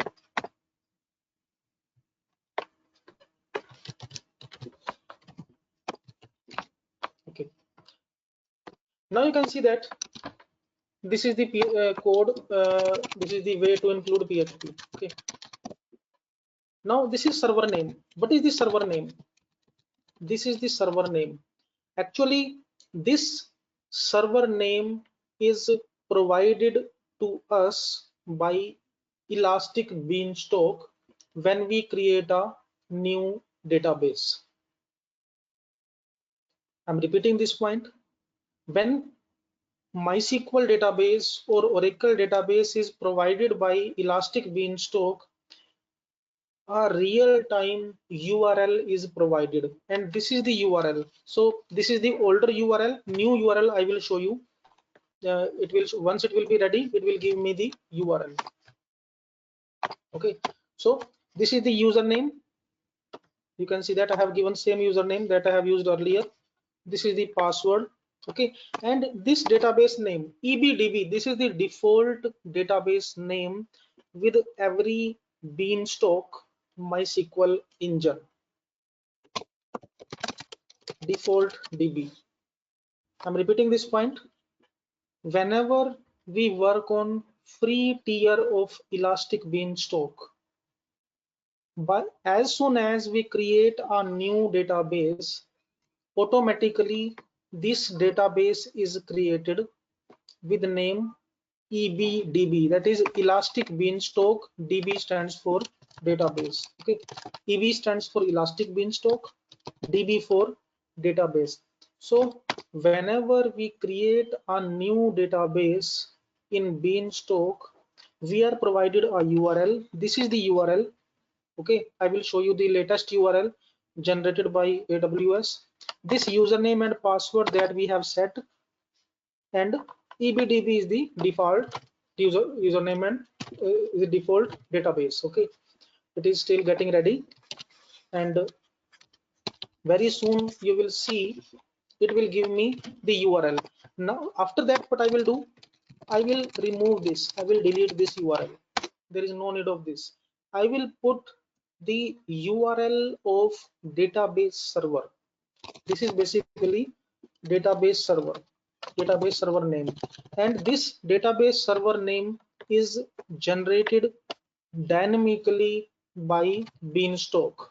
Okay, so we will see what is the URL. I will, whatever database URL will be generated, I will put it here. This is username, this is password, and EBDB is Elastic Beanstalk database. Okay, and now it is done. Okay, now it will show us the database. Okay, now you can see that there is no database written here, there is no database mentioned here. Now to see the database URL, what I will do, I want to check database URL of my deployment. Again, Excuse me, Gaurav sir. yes Sorry sir, to disturb you. yes Actually, sir, one please. participant is sending message. He's asking, uh, please tell how I install SQL Server on Amazon AWS. Can you please repeat? Sir, SQL Server is by default available on this, similar to MySQL. Okay. Similar to MySQL. So I have imported MySQL. So you can take SQL Server Web App, SQL Server SC, SQL Server XP. So different options are available in that. Okay, sir. Thank you. Okay. Now you can see my, in this I want to see my database configuration. So I will come on configuration, click on this configuration, and in same way at bottom you can see that at bottom you will see the database configuration. Okay, you can see earlier it was empty, but now it is not empty. In when database was not ready, when database was not available, in that case this area was empty. Okay, so I'm showing you that. So this area, you can see that earlier this area was completely empty. Okay, when database was not ready, then this was not available. Now this is available.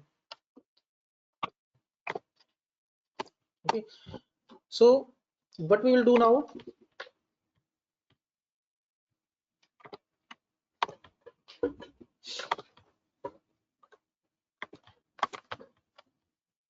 so this is the availability.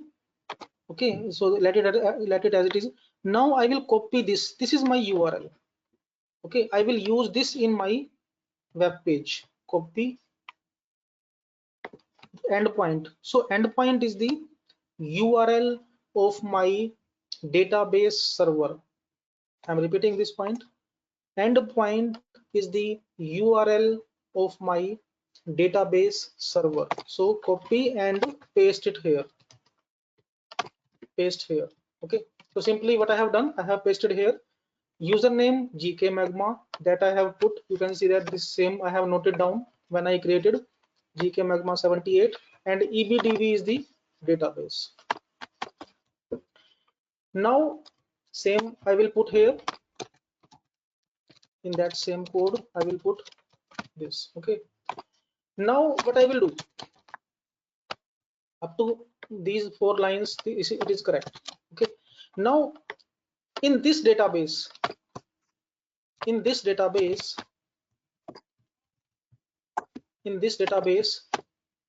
there is no table available.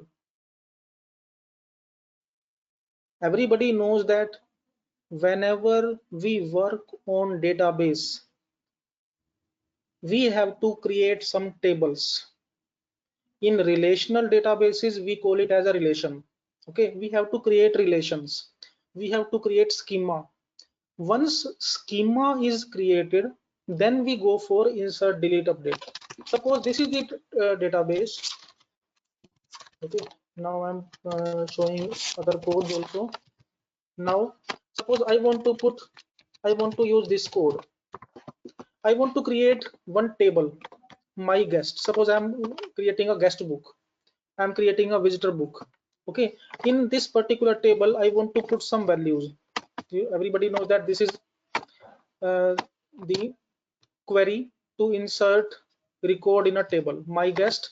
And in my guest table, there are 3 attributes: first name, last name, email. And I want to put these 3 records, these 3 values. Okay, this is the first record I want to place in my table, my guest. But main thing is, up to now we are not having my guest table. Up to now we are only having the database ebdb. You can see that in this we are having only ebdb. That is default database. In default database we are not having any table. Then how to insert the value, how to fetch the value? If we are not able to insert value, then how to fetch it? If we are not able to insert value, then how to update it?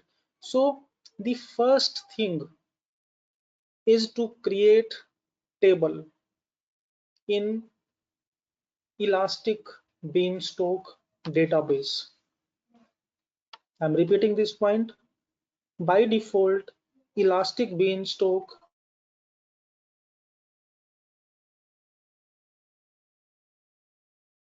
database application, we have to create tables so that we can perform insert, delete, update. Now the question comes, how to create tables? Where is that interface? It is not like MS Access that we can create tables by drag and drop. Okay, in elastic beanstalk they have given us username and password. Okay, username and password we have selected it, no issue. This URL. Now what to do this? How to create table and how to check whether records are inserted or not, whether records are stored or not. Okay, now elastic beanstalk has given us only this thing. Now how to create table? To create tables, to log in with this particular credential, to log on to dashboard of elastic beanstalk databases, we have to use some client applications. I'm repeating this point. Elastic beanstalk is giving us only credentials, and these credentials we will use in client applications. Okay,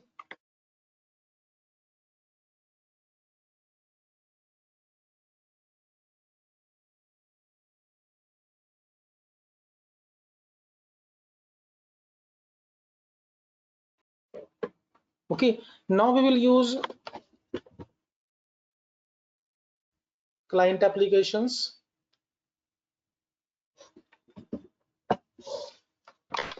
Which client applications?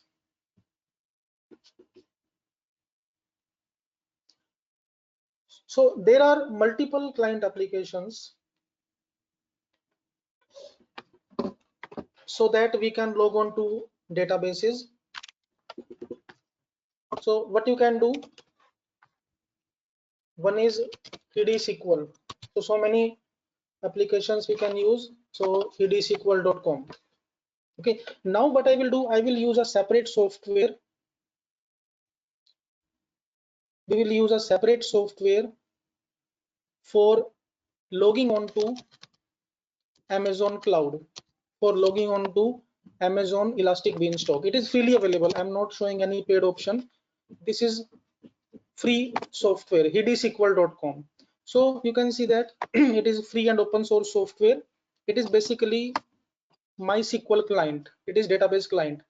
And whether you are working on MySQL or MS SQL or PostgreSQL, or you are working on MariaDB, so multiple databases you can link on TD-SQL.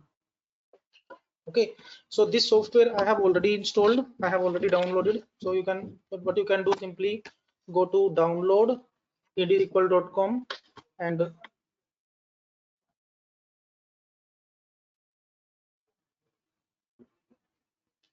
can see that multiple options are available.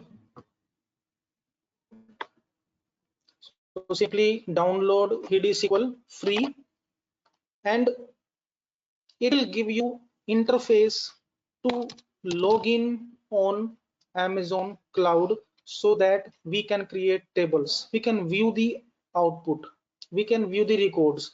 So it is basic, it provides the dashboard. TD-SQL provides you the dashboard for controlling the databases. Okay, now I'm opening TD-SQL in my system. I have already downloaded and installed TD-SQL. It is free software, you can download it, and you can see here. Now you can see it is asking me credentials. Okay, host IP address. So what is the host name? I will put host name from here. So this is my host name, endpoint or host name, it is same. So I will put the URL of Amazon Cloud. Okay, so I will put this here, and what is my username? Username is this gkmagma 78 I have put here. Database is ebdb, and I will click open. So as soon as I will click here, automatically I will log on to my Elastic Beanstalk cloud via TD-SQL. Okay, and now I'm clicking on open. So simply download TD-SQL. In hostname, username, and password, put your values which are provided by Elastic Beanstalk, and you will be able to log on. So I'm logging on to my Amazon Cloud via TD-SQL. So there are thousands of software available, not only this. Okay, now you can see that it is showing me some security credential. This is main thing, this is one of the very important point. Okay, because many times we struck at this point and we think that there is some problem. Okay, now there is huge security in Elastic Beanstalk. Elastic Beanstalk or Amazon Cloud do not allow any haphazard IP address to log in. We have to enable the security. We have to enable inbound and outbound traffic. Okay, so what we will do, so as it is not allowing me, so what I will do, I will come to here. So this, you can see that security, this is the security. So you can see that this security. So we have to set this particular security. Okay, now what I will do, in front of security I will click on edit. So this is very important point. Okay, in security, so it is fine, and in databases this is also fine.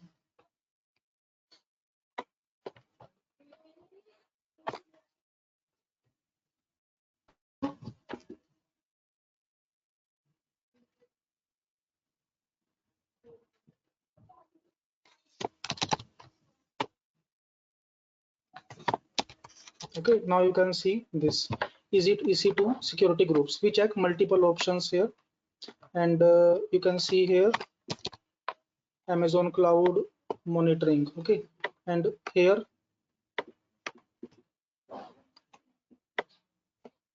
continue. We will see different security options available.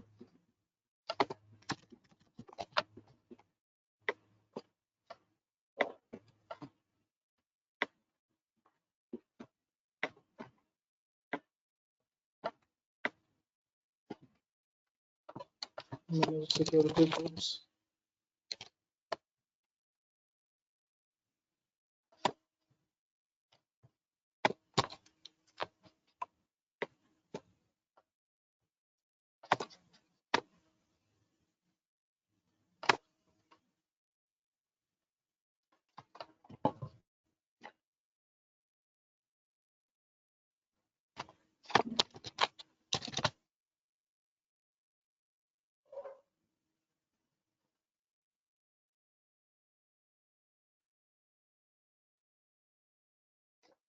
Okay, it is updating.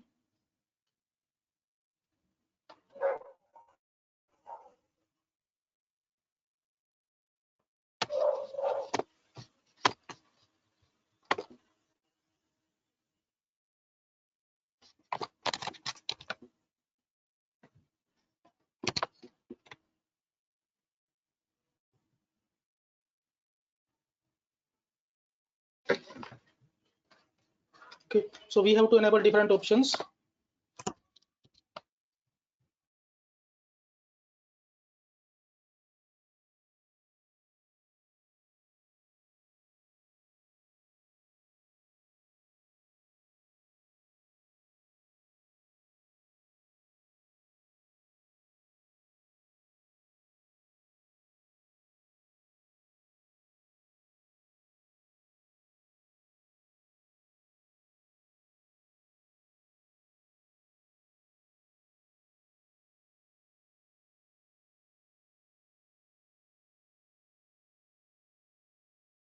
Hello, Gaurav sir, you are muted. Please unmute yourself. Yes, sir. Yes, sir. Yes, sir. Yes, sir. Yeah, it's So it is.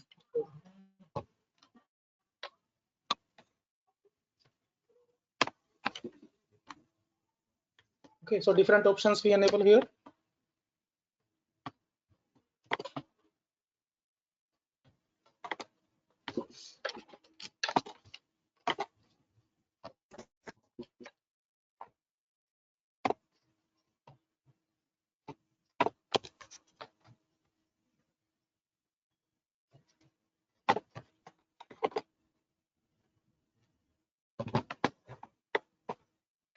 Okay, now all these options are done. Okay, and let's see.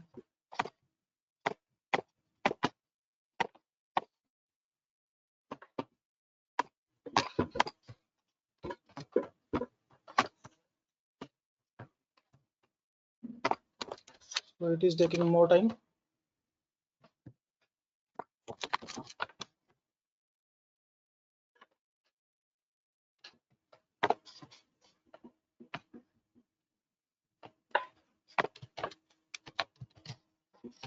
Okay, so once it is done, once all these parameters are done, then we have to upload the application. Okay, once it is once all the parameters are done, then we will see how to upload this particular thing. Okay, so now I'm uploading this particular code. Maybe insert. It is in G1 folder. Okay, so only this code I'm taking. DB, and in same way, so I'm again checking its credentials, whether it is same or not. Configuration.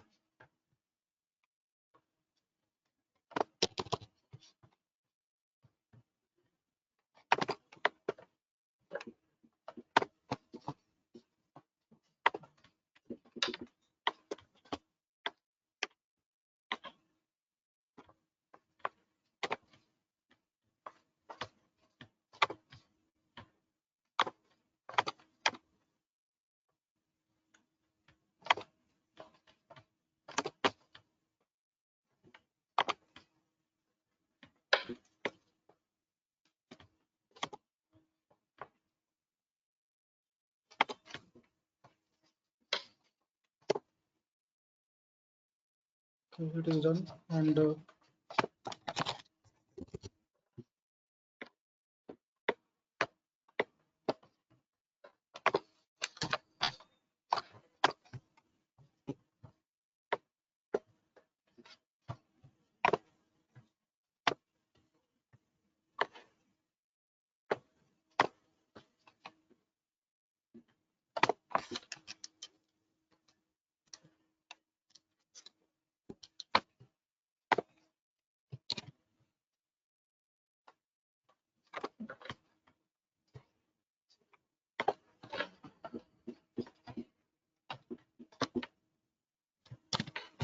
okay, now all these options are enabled.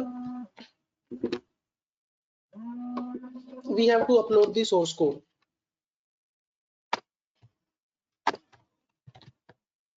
MyDB and yes, DB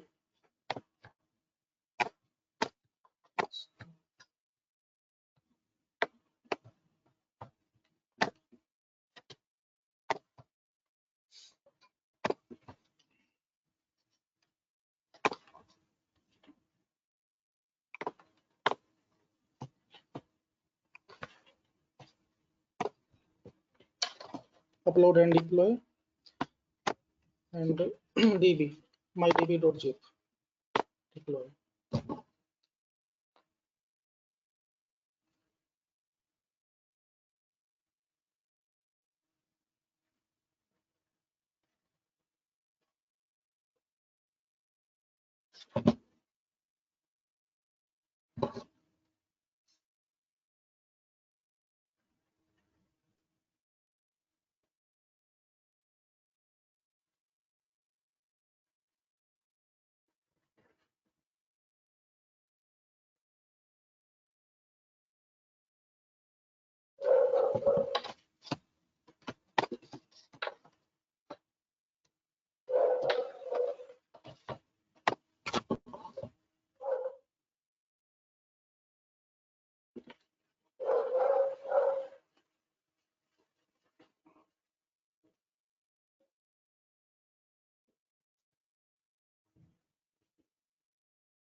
Okay, and it will be available here in this option. So in same way we will perform mydb and db insert.php. So you can see that currently it is showing that some IP address issue is there. So we have to see its further security settings.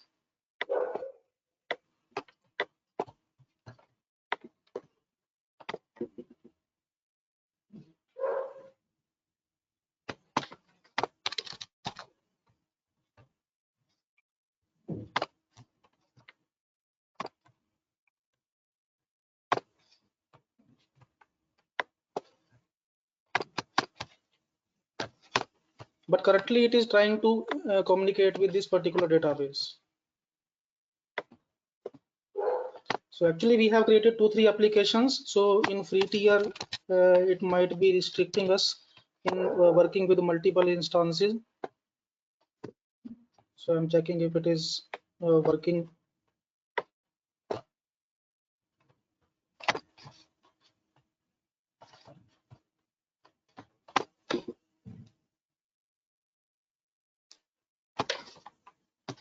Yes, in free tier, it is not allowing to work on multiple instances.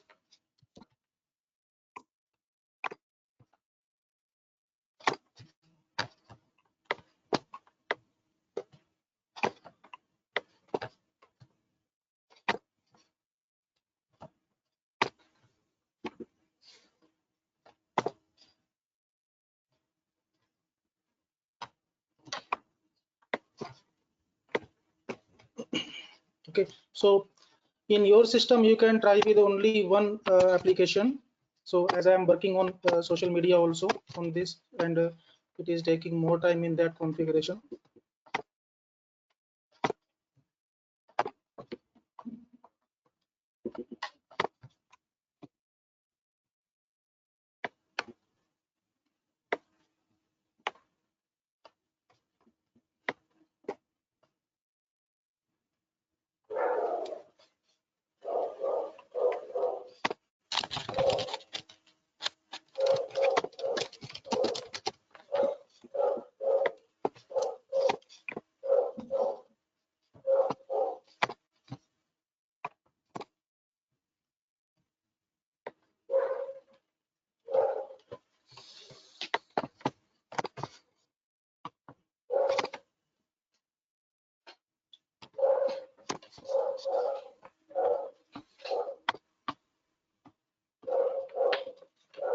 Yes, it is actually so many requests we have put on this.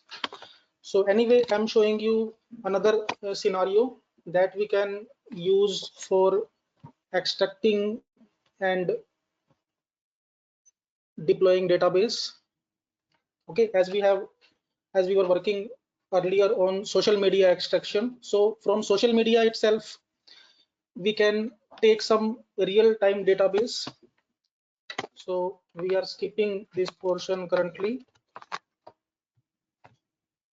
So you can see we are taking another scenario of Fred sense technique. Meanwhile, Amazon cloud will be ready.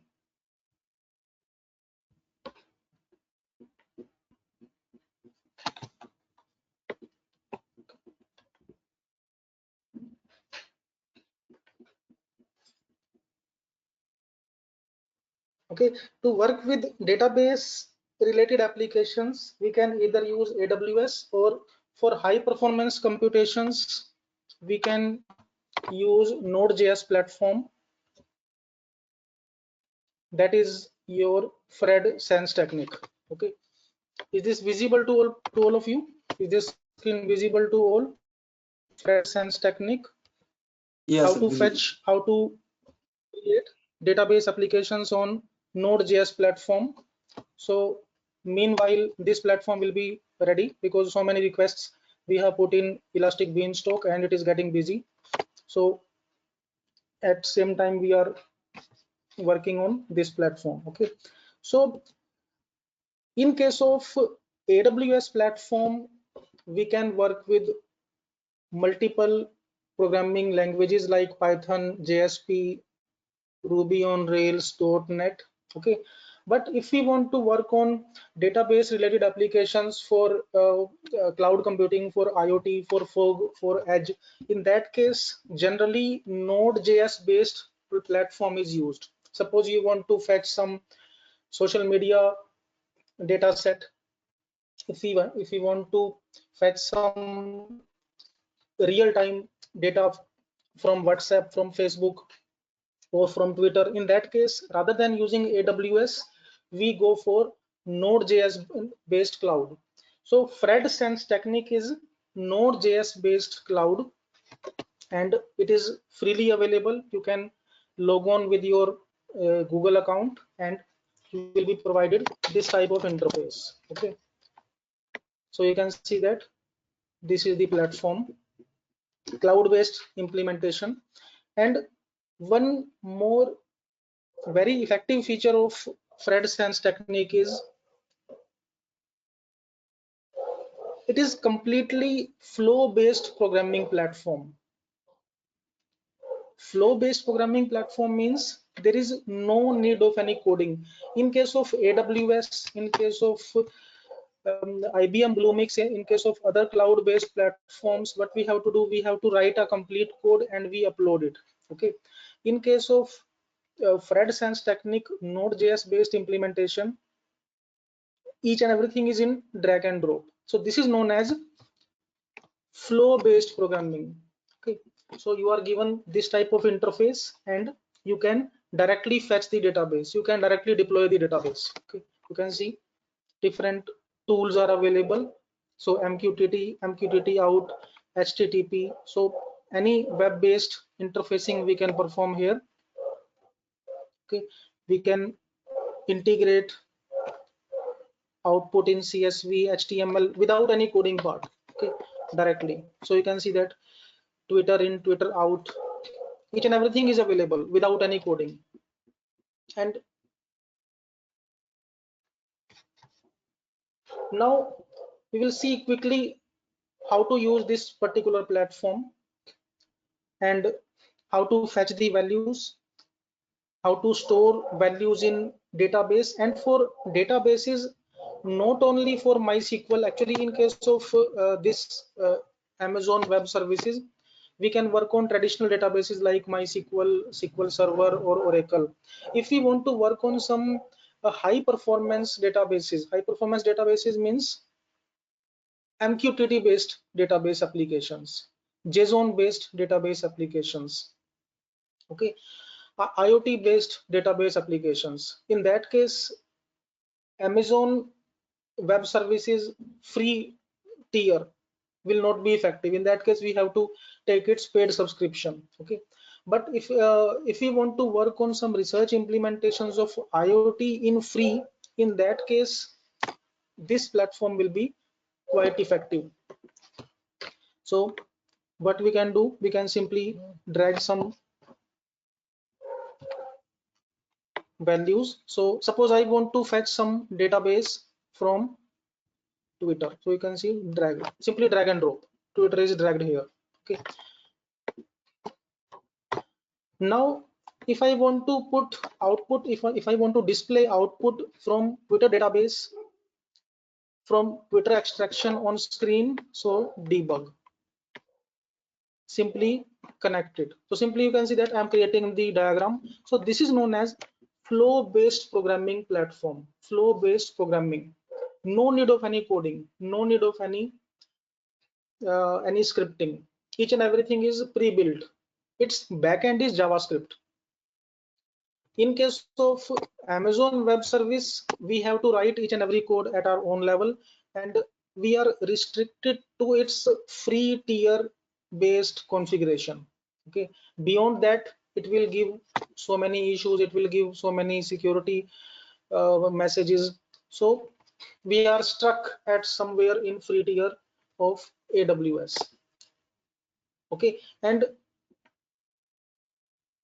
for high performance cloud applications, high performance cloud applications means, suppose I want to work on FastTag, I want to connect FastTag, okay.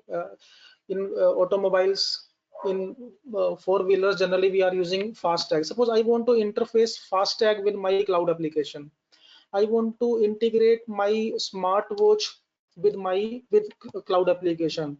In that case, I will have to use Fred sense technique. In that case, we have to use IoT based platforms or COT based platforms. This is not only IoT, it is COT, cloud of things. Around 10 years, 15 years back, we were discussing only about cloud computing. But nowadays, cloud computing is moving towards cloud of things. That is that is COT. Okay. In cloud of things means smartwatch, smart gadgets, webcams, CCTV, FastTag. So to control these devices, we need some high performance platforms. We need some high performance cloud applications like Fred sense technique or Raspberry Pi or Arduino based implementations, okay. Now you can see that one icon we have dragged Twitter, and second, message payload means to view output on screen. Now in Twitter, double click, it will ask me what I want to fetch. Suppose I want to fetch about, as in previous session, earlier session we were discussing about that, how to fetch data, how to work on database applications related to social media mining. Suppose I want to fetch each and everything about lockdown, each and everything about EMI moratorium. We want to fetch each and everything about work from home, which people are discussing about work from home, how many hashtags are available of work from home. So complete extraction of social media and then its analysis. So suppose for lockdown, okay, multiple things I can write here like work from home. So only lockdown I'm checking, or COVID-19. Okay, so Twitter database. Now you can see that in front of this there is edit button, and I will put my API key. So these API key and tokens I will take from here. Okay, this is my API key of Twitter, and this I have noted down separately. So I have already copied it. Access token and access token secret. Now I have pasted it. Okay. Now it is mandatory. Without these tokens, we will not be able to fetch anything from Twitter or Facebook. Even from WhatsApp also you can fetch database. Okay, you can create some very effective applications of WhatsApp mining, Facebook mining, and then very effective database applications on cloud can be deployed. Okay, now I'm using the cloud of Sense Technique, that is free cloud. Okay, it's free tier I'm using, and within its free tier, you can see that I'm able to work on a cloud-based application with integration of social media to update. Okay, and done. And now you can see, now I will, by which way I will run it. Now you can see that up to now I have not written any single line of code. Up to now I have not written any script, only drag and drop, and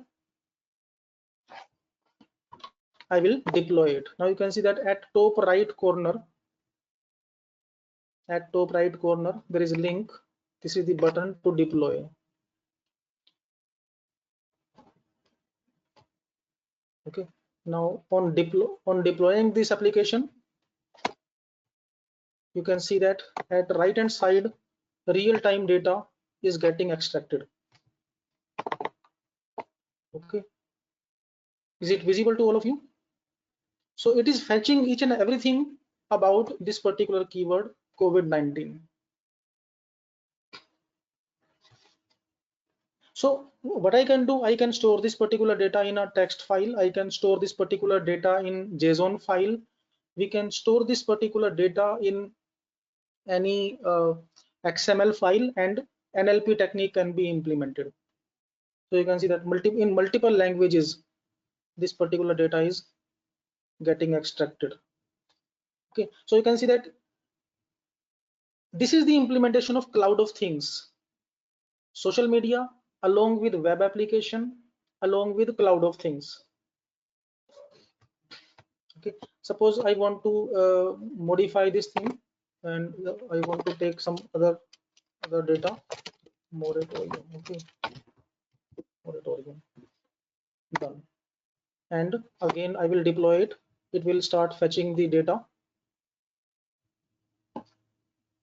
So this is the deployment of database extraction from real-time social media using cloud platform. So where is the cloud platform?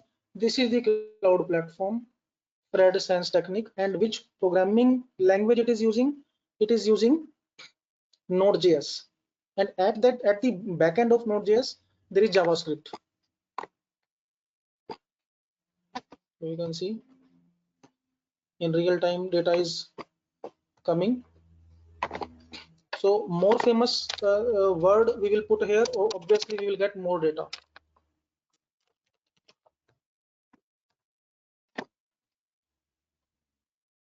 So for sentiment analysis, for natural language processing, we can use such platforms.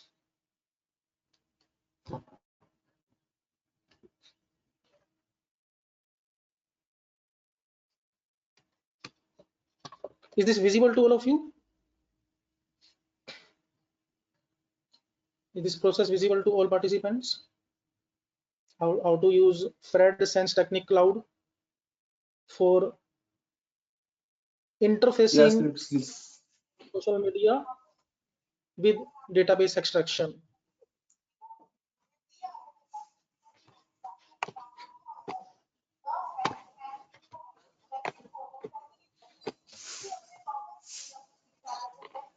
Okay, so there are so many services available. Now we will see another thing in cloud of things, how to integrate it with another high performance cloud technology. So it is still running till I close it. So it will keep on running. Now you can see that. So this issue is also related to big data and data analytics, or data analytics of big data. So huge data is coming in real time, and that we want to analyze it. Now I'm closing it, otherwise system may hang because so much data is coming. Okay, now I have closed it.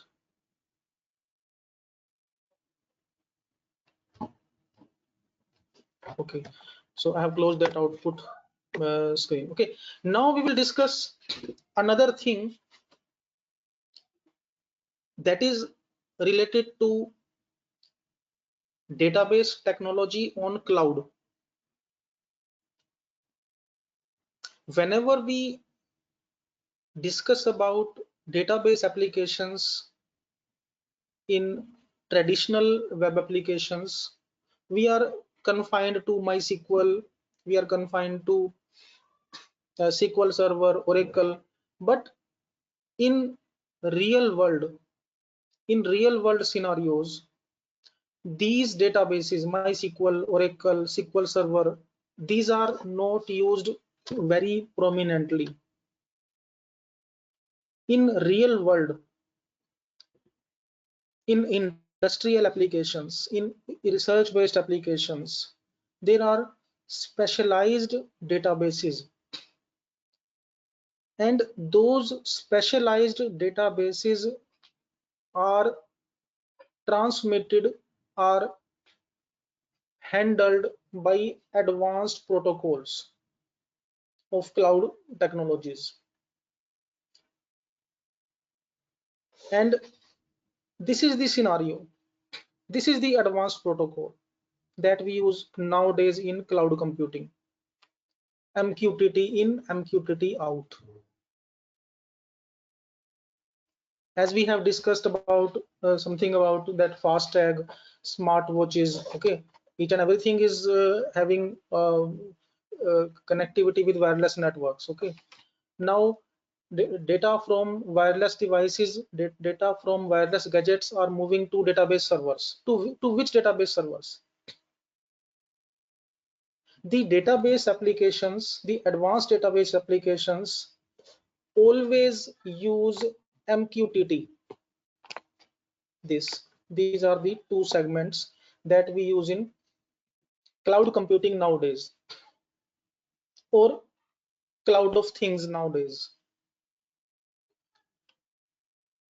And using MQTT itself, I can interface my web-based application with my FastTag. So whatever data from FastTag is moving to Toll Plaza, same data can be moved to my database, can be moved to my own gadget, to my own separate gadget. So whatever data is moving from my smartwatch to remote controller, same data from smartwatch can be tracked to some other device using MQTT. Okay, so whenever we work on high performance applications of cloud computing in terms of databases, we work on these platforms, MQTT. Now we'll see how to use MQTT based transmission for real-time logging. Suppose I want to fetch data from a FastTag, and we want to store it on a cloud. Okay, and that cloud is not only Amazon AWS, that cloud is not only IBM Bluemix or Red Hat OpenShift. I want to store it on a dedicated cloud that is meant for cloud of things.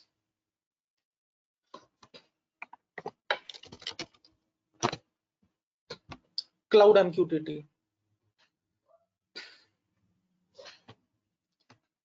And DIoT. There are so many, hundreds of platforms available. When we deploy wireless applications on cloud, when we deploy IoT applications on cloud, obviously it becomes cloud of things. But which software are available, which platforms are available? So this is one platform, cloud MQTT. So you can see this. Using this platform, I can connect any gadget with cloud, and real-time logging of database will be done.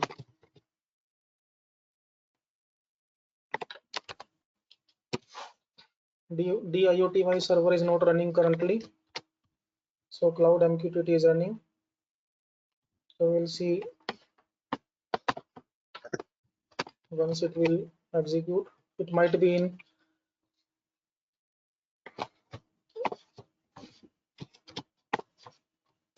so cloud MQTT.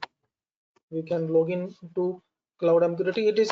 It also provides us free free tier.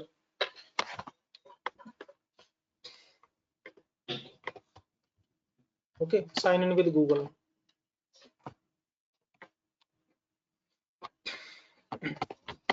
Now you can see that. So similar to AWS or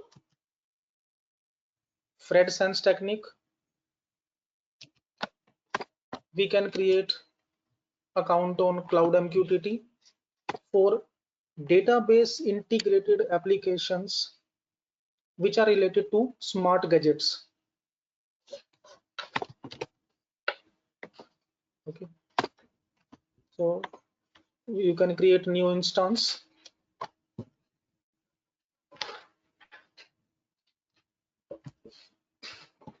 Okay, create a new instance, and you can see that after creating the instance, it will give you some credentials. So these are the credentials that you can use. Okay, similar to database application in Elastic Beanstalk or AWS or Fred Sense technique, each and every cloud is providing you some credentials. So this is the credential of cloud MQTT for database integrated applications which are related to real world devices. So interfacing of real world devices, interfacing of data from real world devices to cloud. Okay, so even I can show you that real-time Wi-Fi signals from my system, real-time Wi-Fi systems from nearby routers to database of cloud MQTT. Okay, so what we will do here, so in this MQTT MQTT out. Okay, one MQTT out I have taken here, and I can put this inject. Okay, inject means timestamp at which time we are getting the data, and we are connecting it to MQTT, and double click.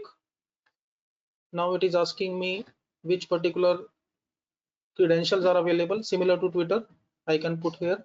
So I'm checking whether DIoTY is running or not. Okay, anyway, it is not running. This service is down, DIoTY. But anyway, you can retry it. So Soldier, this I'm using. Add new MQTT broker, and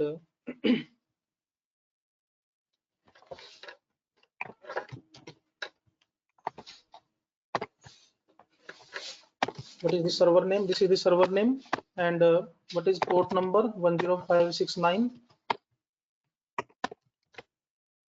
Okay, security. In security, username is, this is my username. Put, and this is password. Okay, and add.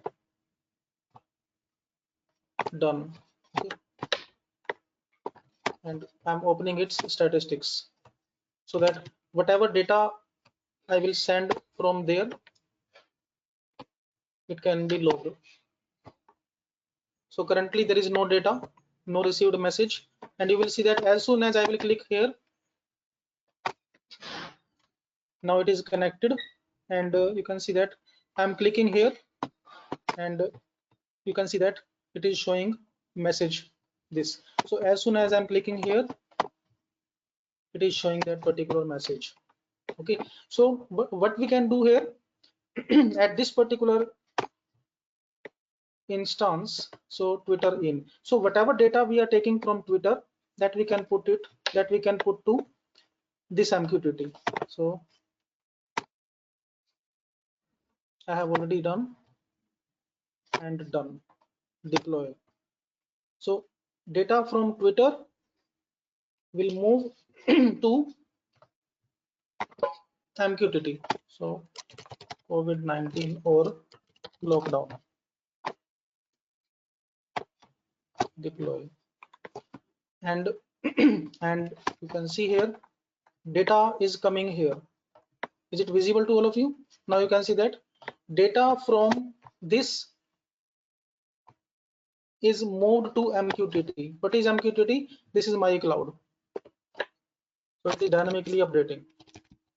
So in similar way, I can put my smartwatch here. I can put details of my smartwatch.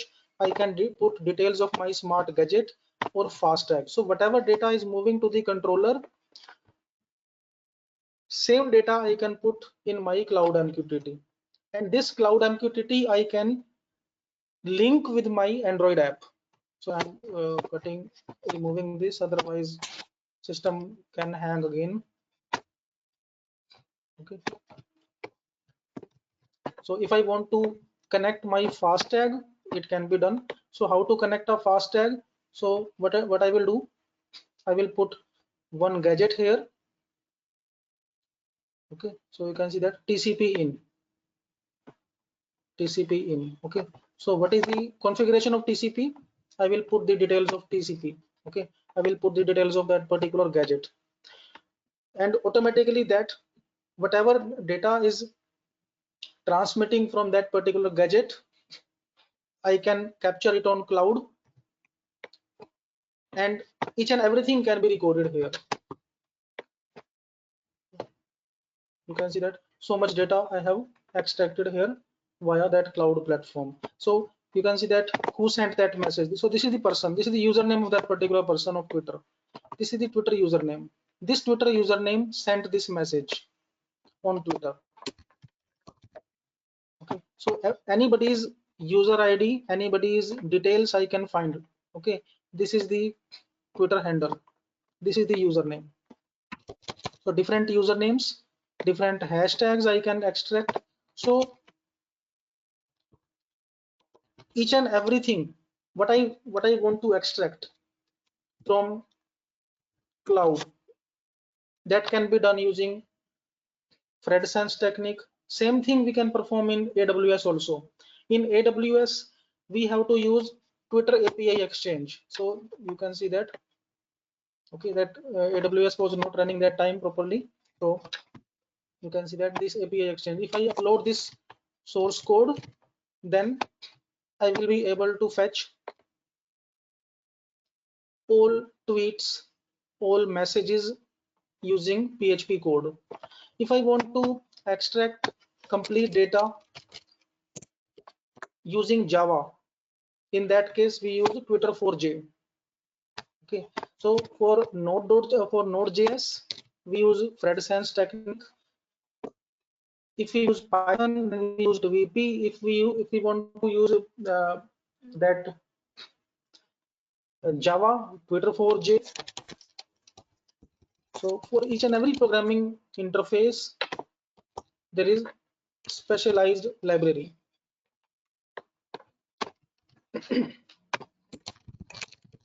Any query from the participants? Any query from participants in interfacing Thanks, of cloud Swapnil. with database? Yes, participants, if you have any query, you can unmute yourself.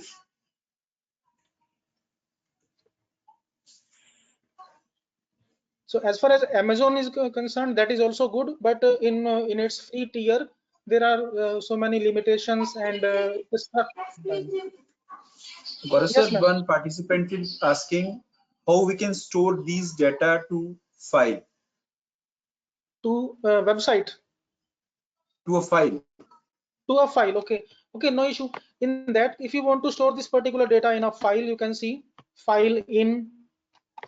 So simply you can put this and double click. It will ask you in which file name. Suppose in E drive, my tweets.txt. Done. So automatically this particular data will be stored in a text file or in a JSON file. Okay, if you want to store it in a XML file, so drag and drop. You can see that it is drag and drop based. There is no need of any coding. If you want to store it in HTML file, so it is flow based programming. Simply create the diagram and automatically it will start working. And if I move this anywhere, this connection will retain. This connection will not break. So it is flow based programming interface of Node.js. And nowadays in cloud computing, it is widely used because uh, the uh, strategic persons or decision makers are not concerned with any programming. They need very user friendly interface with high performance computations. So that's why Node.js is nowadays giving very strict competition to Python. It is giving very strict competition to other programming languages, because in Node.js platform, in Node-RED platform, this is basically Node-RED, that is GUI of Node.js. Okay, in this there is no need of any coding, and you have seen that with simply drag and drop we have found so many data. We have extracted so many data sets. So you can see that this. Any other query? You can create graphs also, charts also. You can work on sentiment mining. Inbuilt sentiment mining is available.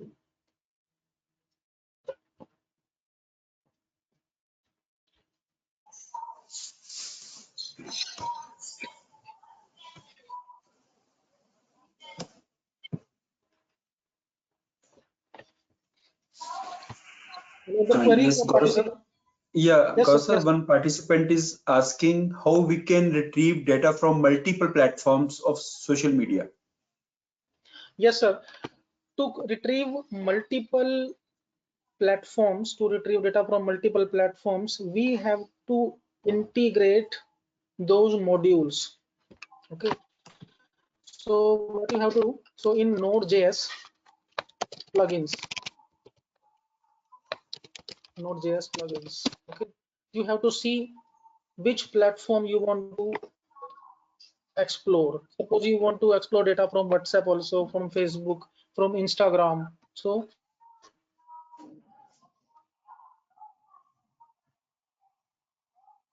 this is the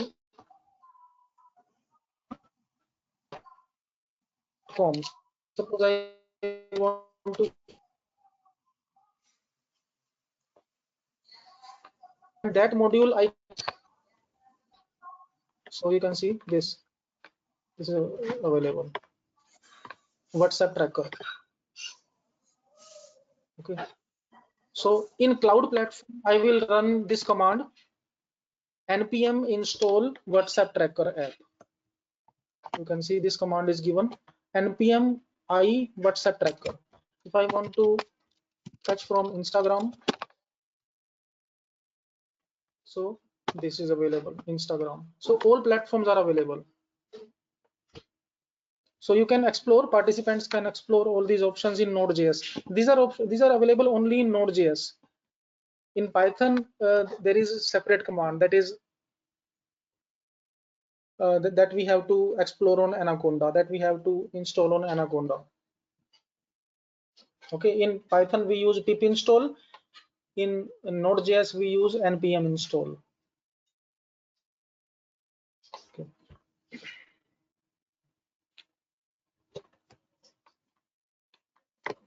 Any other query? Yes, participants, if you have any query, please unmute yourself.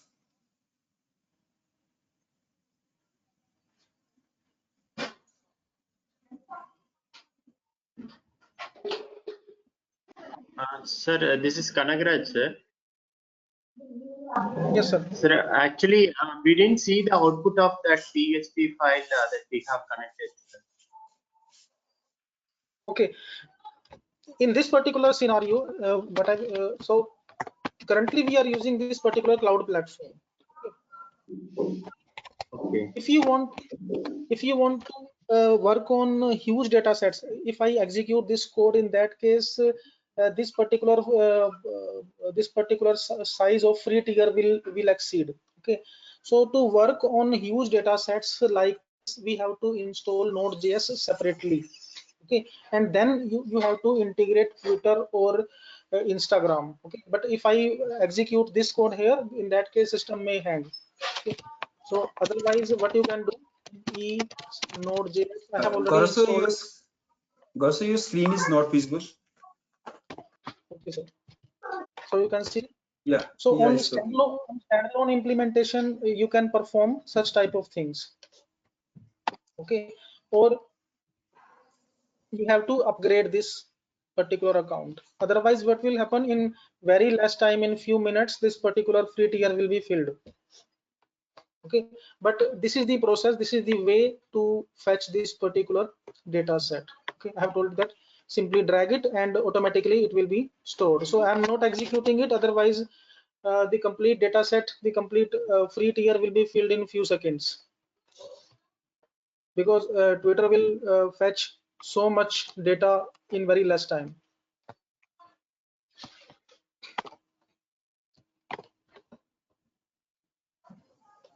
Yes, any other query, participants?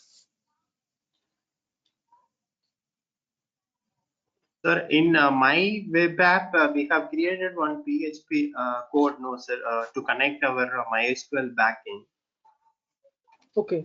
So in previous example, sir, that we didn't see the output, no, sir.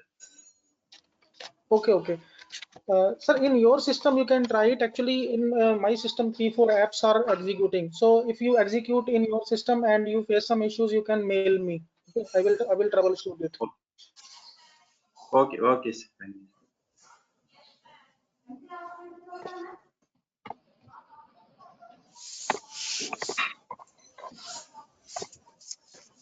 So I think no more queries here. Thanks, sir. Thanks, Gaurav, sir. Session was really very informative. So participants, now we will meet after lunch break at 2:30 p.m. Thanks, Gaurav, sir. Thanks again.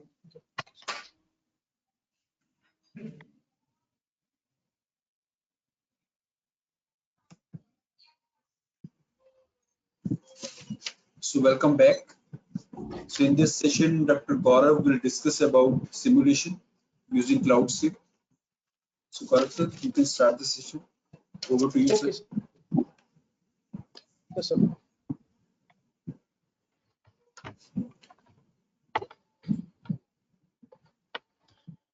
Good afternoon to all participants. We are starting this session. Is this screen visible to all participants? Please confirm. Yeah, it's visible, sir. Okay. So in this session, we will discuss about different perspectives of cloud simulations, different tools and technologies, and we will see by which way we can implement cloud-based simulations, cloud-based algorithms using open source tools. And for implementation scenarios, we will work on CloudSim. As you can see on this slide, cloud data centers are depicted. So you can see the actual view of cloud data centers, remote data centers, whether these are related to Facebook data centers or Google data centers or Microsoft. So this is the actual view of cloud data centers. So if you are using some cloud services like Gmail, like WhatsApp or Facebook, so in these type of data centers, the data is stored, the data is maintained, and the end user or the programmer is not aware of all these things.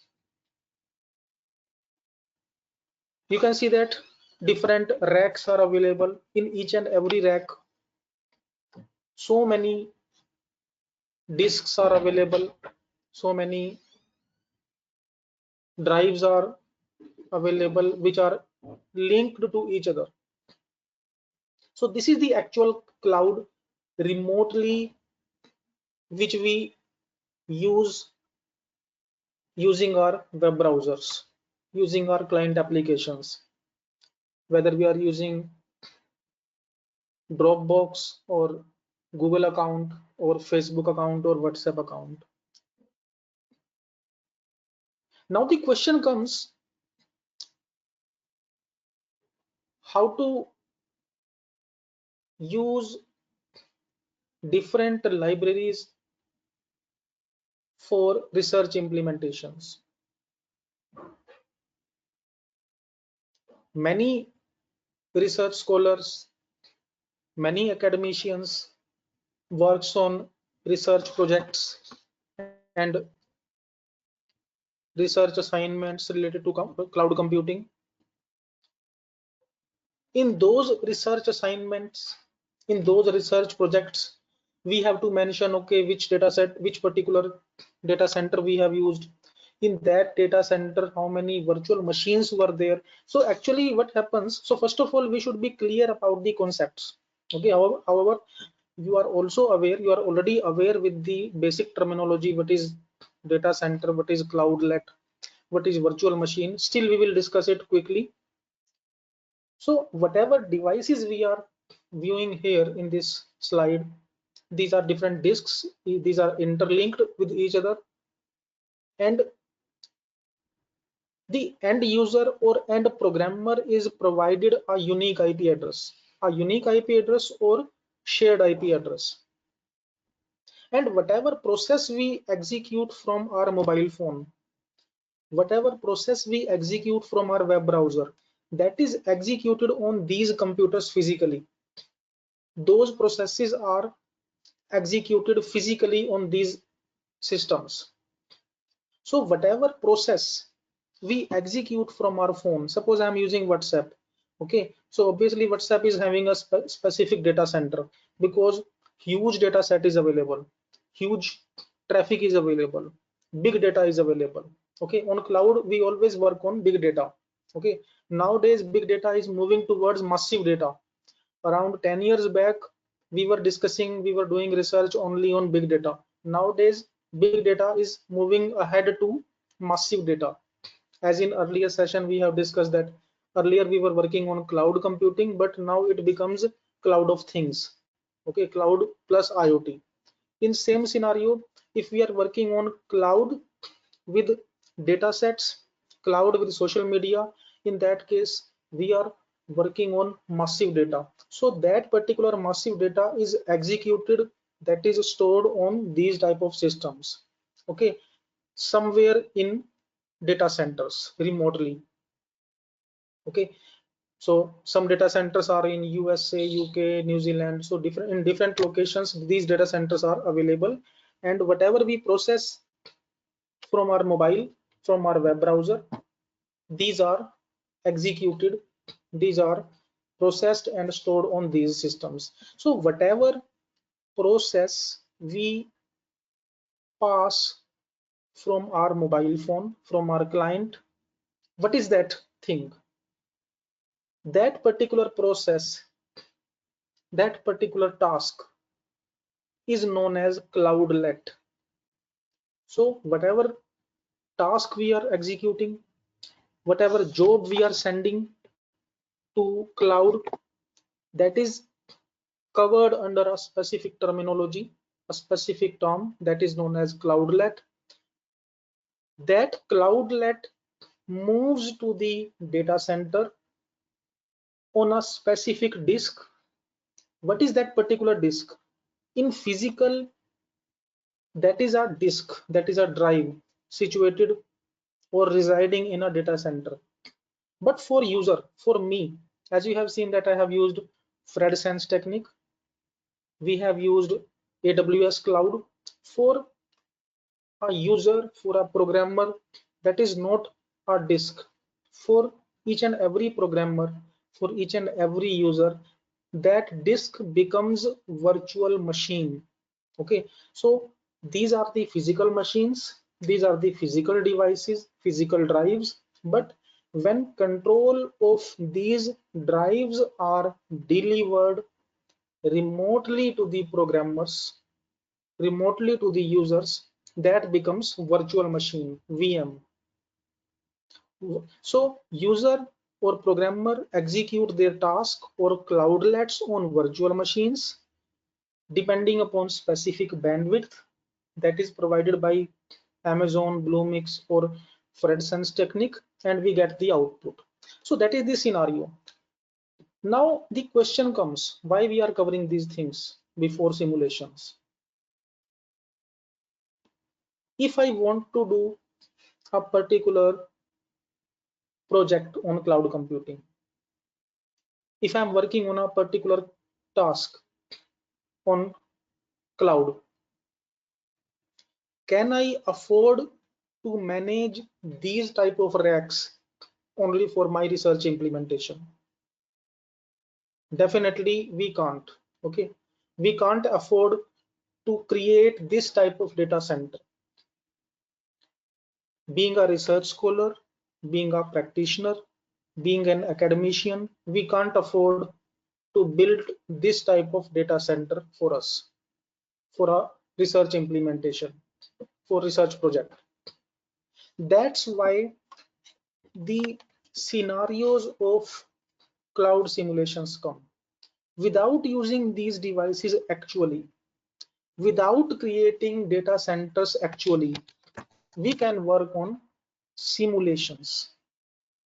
Without using thousands of disks in physical way, I want to see what will happen if I enter, if I process 100 cloudlets on a data center that is having two virtual machines. What will happen? 100 cloudlets, two virtual machines, and whatever bandwidth is there. In how much time I will get the output? What will be the performance? After that, I want to see, okay, I need one data center, 100 virtual machines, and 5,000 cloudlets. What will happen?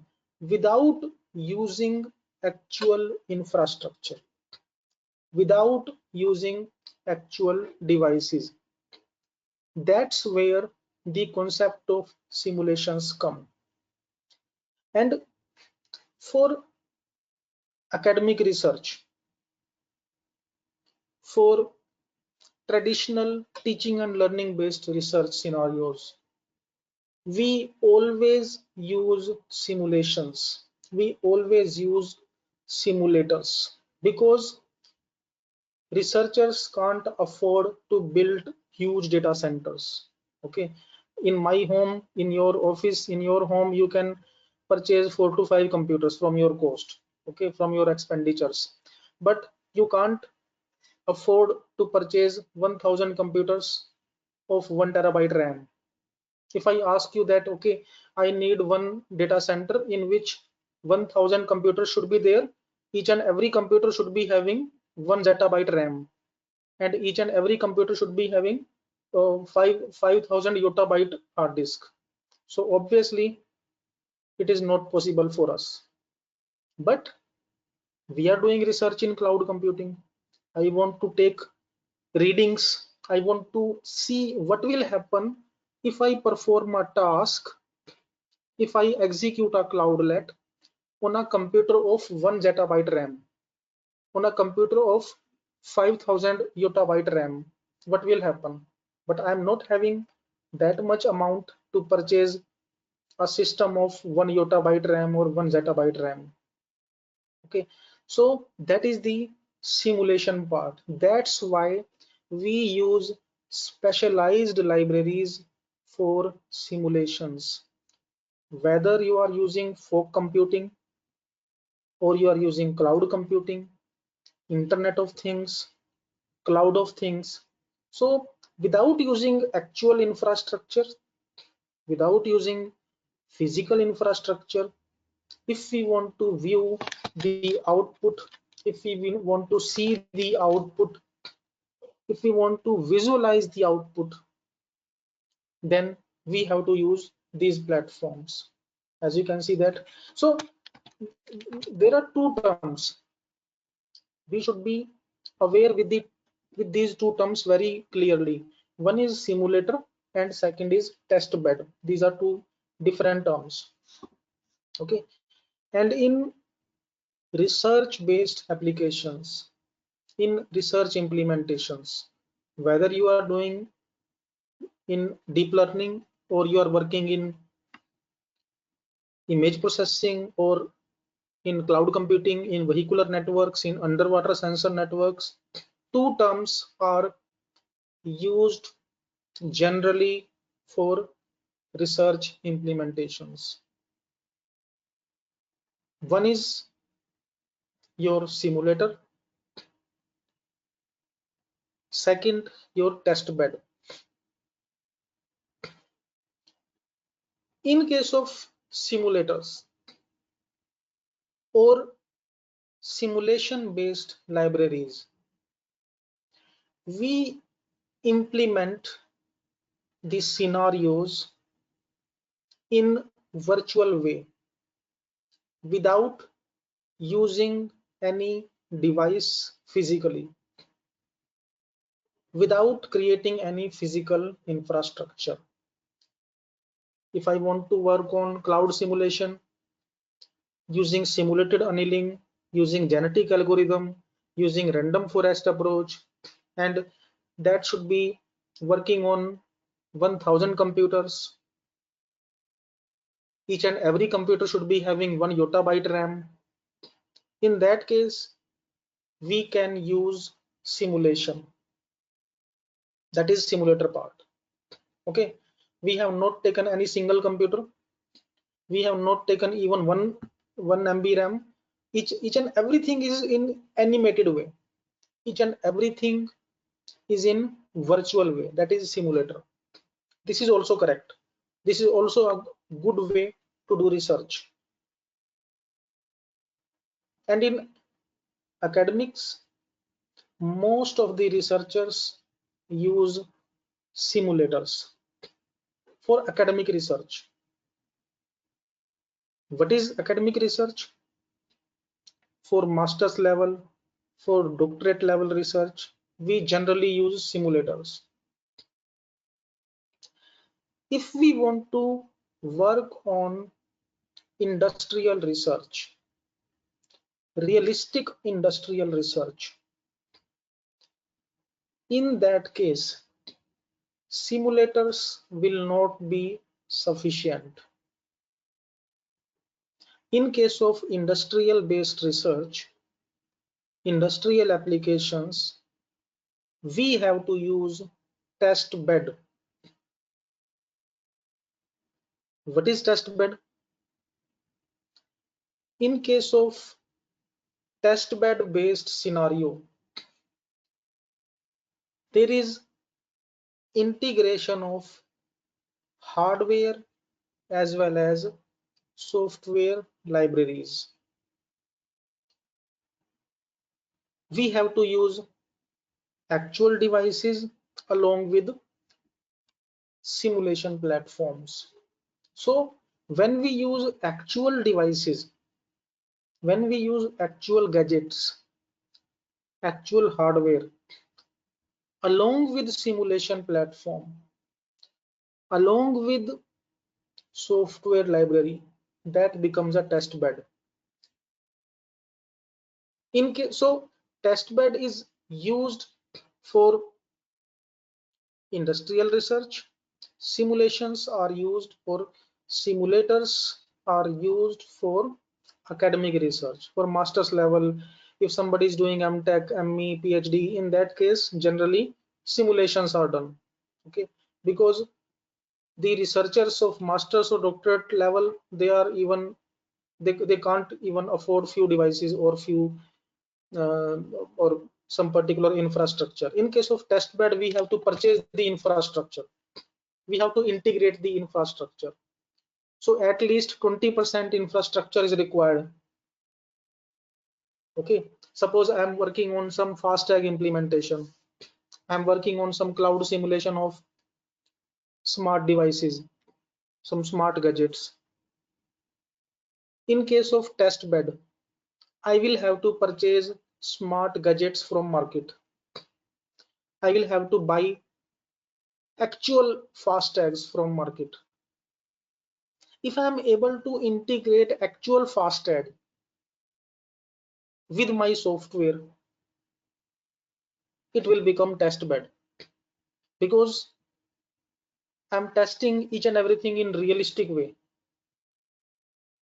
Suppose I'm working on underwater network and its connectivity on cloud. So I will have to use some lake, some pond, some ocean for implementation. So few sensors I will take, few software I will take, and I will have to integrate all these things. In that case, it will become test bed. But you knows very well that it is not so simple, it is not so much easy because of the cost factor. Huge cost factor is associated with test bed based implementations. That's why we move ahead to simulation part for academic research.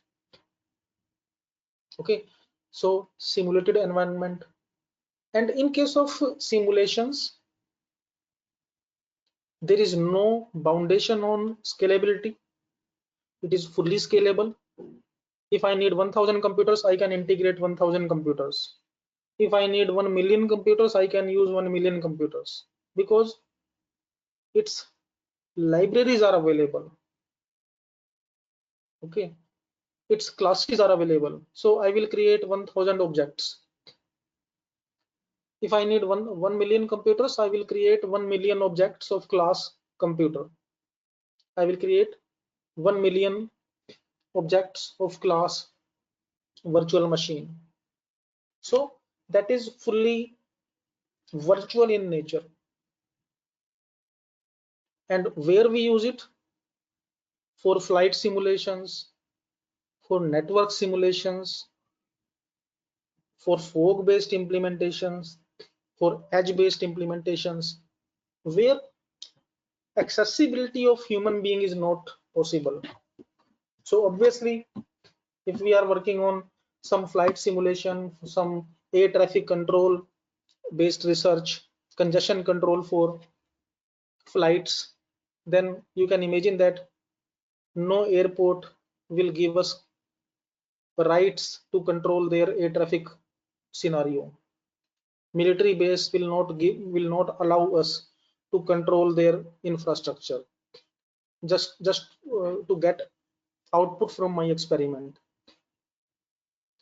If I'm having very good algorithm for anti-call breaking or for congestion control, then no company, whether it is Airtel, BSNL or Vodafone, they will not give me control of their towers. They will not allow me to put my algorithm in their towers, in their systems. So in such scenarios where real-time fault tolerance is required, where real-time disaster management is required, we have to work only on simulation based platforms. And as far as cloud simulations are concerned, there are so many platforms available.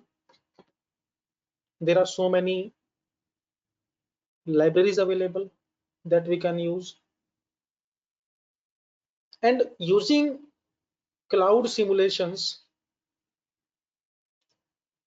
we can work on different type of algorithms. We can work on different type of cloud infrastructure without using any device physically. If I need 1 zettabyte RAM, I can create 1 zettabyte RAM in cloud simulation. If I need 1 petabyte or 1 yottabyte hard disk, I can easily create it, okay, without purchasing 1 yottabyte hard disk. And obviously, you might be knowing that 1 yottabyte hard disk is not available in the market. Okay, 1 zettabyte hard disk or 1 zettabyte RAM is not available in the market. And even if I am able to purchase 1 zettabyte RAM, then where I will put it? In my laptop, there is no slot of 1 zettabyte RAM. Okay, in my tab, there is no slot of 1 yottabyte RAM. So even if we are able to purchase RAM of 1 zettabyte, 1 yottabyte, it will not be attached in my laptop, because our laptops are personal computers. And on personal computers, you might have seen that we can't do scientific applications. We can't work on scientific applications effectively. However, we work on cloud simulations on our laptop. We work on MATLAB in our laptop. We work on different tools in our laptop. But those platforms do not give very good efficiency, because the laptops, the systems we are using, these are PCs, these are personal computers, these are not supercomputers. Okay, in our system 16 GB RAM is available or 8 GB RAM is available, and we try to process huge data set of yottabyte. However, yottabyte is not available in our hard disk is only in terabytes. So how it is possible that we can process yottabyte of data in RAM of 16 GB? So that's why we have to adopt simulations. Whether you are working on cloud or you are working on deep learning based applications. In deep learning also, we can't perform implementations in our laptop because it needs GPU. Okay, in IoT also it can't be run. So that's why, to overcome these issues without purchasing physical infrastructure, we have to use simulations. We have to use simulation based platforms. And you can see that what we can do in cloud simulations. So only 5-10 minutes I'm taking for explaining all these things, just to make you comfortable. And after that, we will come to cloud sim part, how to work on cloud sim platform. So what we can do, which features are available in cloud simulations, in cloud simulation based platforms. You can see we can create n number of data centers. I need 5 data centers, it can be created. I need 100 data centers, it can be created. Scheduling of tasks, it can be done very effectively. Storage and cost factors, I need 1 zettabyte RAM, it can be done. I need 1 yottabyte RAM, it can be done without using actual 1 yottabyte RAM. Without using actual 1 terabyte RAM, we can process, we can simulate. Okay, so as a researcher, for research scholars, these tools are very effective without paying anything, because these cloud simulation platforms are freely available, free and open source. Java based platform, so I will cover cloud sim, that is Java based. So we can work on scheduling of tasks. We can integrate cloud congestion control, energy optimization, power optimization, resource provisioning, how to allocate resource, how to allocate one cloudlet to one particular virtual machine. We are having 10 virtual machines and I'm having 500 cloudlets. So by which way these cloudlets should be allocated to virtual machines without using actual cloudlet, without using actual device. So we can use different techniques, first come first serve, last in first out, or shortest job first, or whatever it is. If you are working on some soft computing technique or meta heuristic technique, then you can go for neural networks, genetic algorithms. You can integrate ant colony optimization within code without using actual devices, without using actual platform. And now the question comes whether we will get the actual output or not. Which type of output is generated? So cloud simulations or the simulation platforms gives us the best possible results after execution, but not exact results.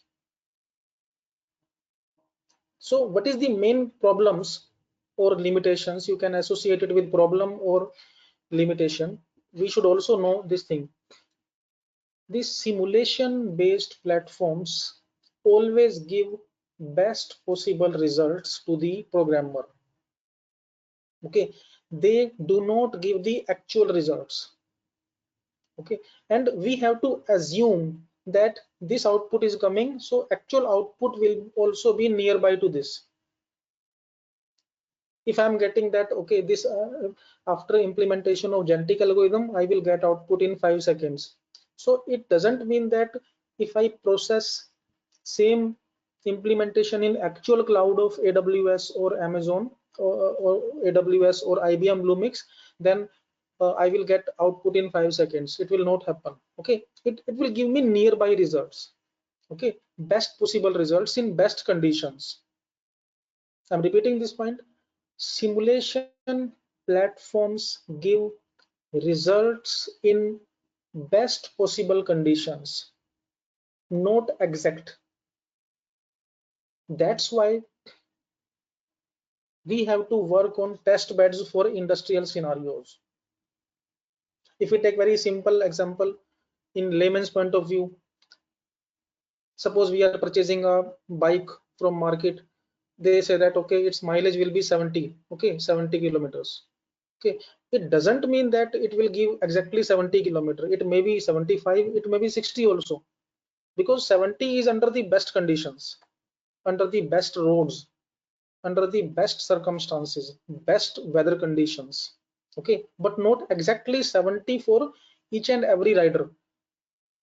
Okay, same thing is here. If we are using cloud simulations, if we are using IoT simulations, fog simulations, whatever output we are getting, that is nearby the actual results and in best conditions, not in worst condition. Okay, so these are the cloud simulations, cloud simulation tools and plugins which we generally use for implementation of cloud scenarios. And as far as the prominence is concerned, as far as the fame is concerned, cloud sim is widely used. From last at least 10 years, it is moving very good in cloud-based research. So most of the academic researchers, I'm again repeating this point, academic researchers, whosoever doing their masters or doctorate, they use cloud sim. If nowadays from last few years some new technologies, some new plugins are available with iFog sim. So if you want to integrate fog computing with cloud computing. In that case, we use iFog SIM.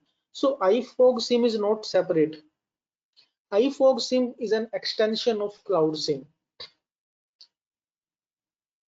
Okay, so for edge computing and fog computing, we use iFog SIM. For Cloud SIM, for cloud computing simulations, we use Cloud SIM.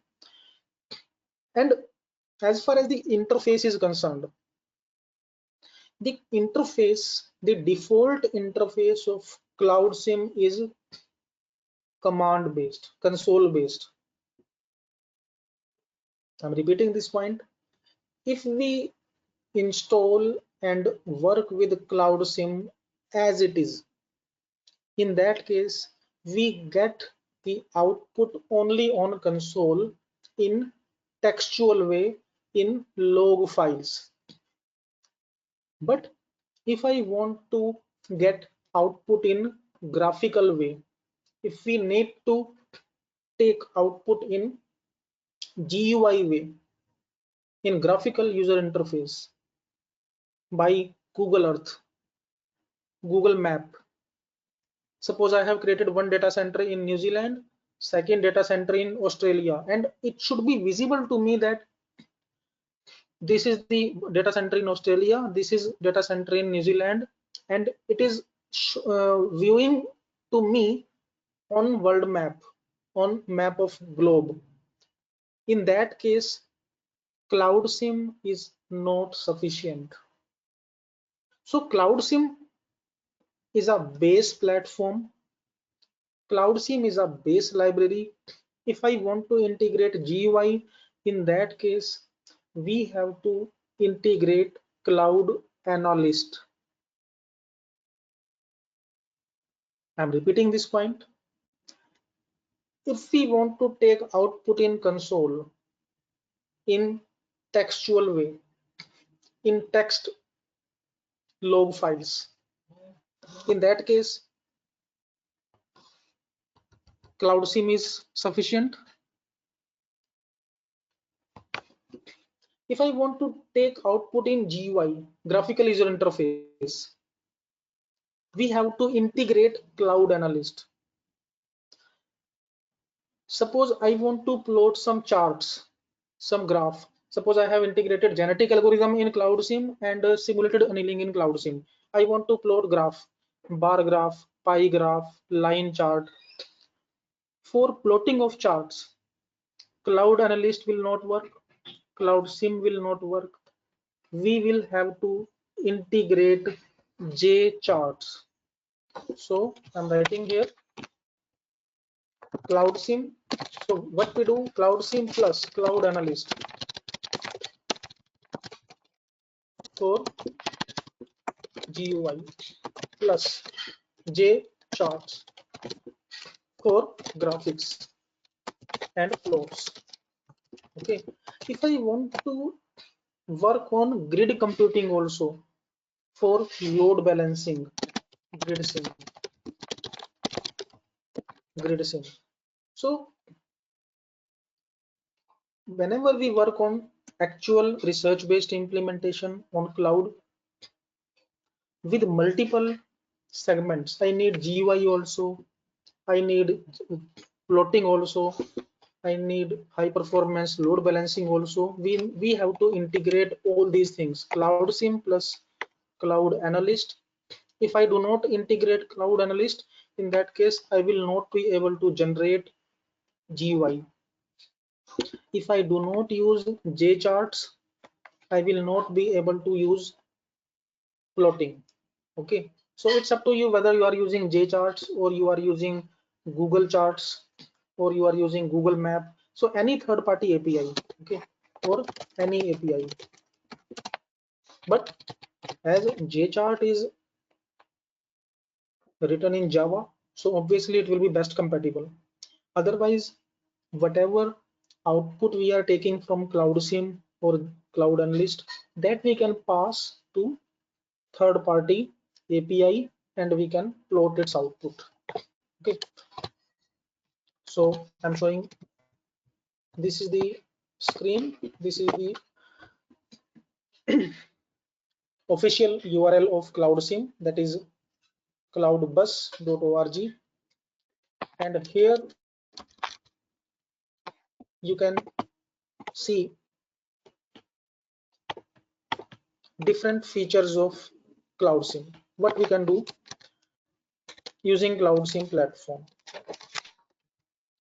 So you can see that support for modeling and simulation of large-scale cloud computing data centers. So large-scale data centers with enormous virtual machines, with enormous racks of disks, we can integrate. So many containers, multiple clouds, federated clouds, hybrid clouds. So whatever you can think in cloud, despite of the scalability parameters, anything. If you need 1 zettabyte RAM, it can be done. If you need 5 data center, it can be done. If you need 1 million computers, it can be done. So it is Java based platform, Java based library, and in this Java based library of CloudSIM, each and every module, each and every segment of cloud computing is written in form of classes. Okay, so if I need to integrate data center, so data center class is available. So whosoever is aware, I think most of you are aware with object oriented programming. So classes are available. If I need data center, I will use the class of data center and I can make its objects. So if I make 10 objects of data center class, then I will be having 10 data centers. So, and in each and every class, the methods are written, methods are mentioned. So what our data center can do, what we can do with a data center, which processes we can perform with a data center, each and every process associated with data center is written in form of methods. So simply similar to any other programming platform. So if I suppose if I create 100 virtual machines from virtual machine class, so what we can do with virtual machine, each and every operation with virtual machine is mentioned in the method. So simple object oriented programming is available. We create multiple objects, and after creation of objects we call the methods. And suppose I want to integrate my own algorithm, I want to use my own approach of ant colony optimization in load balancing. So what I will do, I will go to the Java file of load balancing. Where is load balancing.java file? In that load balancing.java file, I will put my code of genetic algorithm, and after that I will recompile entire CloudSIM, and then we get its new output. So one is traditional CloudSIM, by which way traditional cloud computing works, by which way traditional load balancing works, and after modification of Java code we get new output, and then we compare. Okay, this was the traditional approach and this is my approach, and by which way my approach is better. Okay, so you can see that CloudSIM. Now we'll see how to use CloudSIM, how to work with CloudSIM. So you can see here we can download CloudSIM here from this URL. GitHub, it is available on GitHub platform, github.com/cloudslab/cloudsim/releases. So CloudSIM 5 is available, CloudSIM 4 is available, CloudSIM 3. So multiple variants of CloudSIM are available, and in each and every variant of CloudSIM you will get features, additional features. So you can see that what is new in Cloud SIM 4. Okay, so additional features are available. Previous bugs are removed.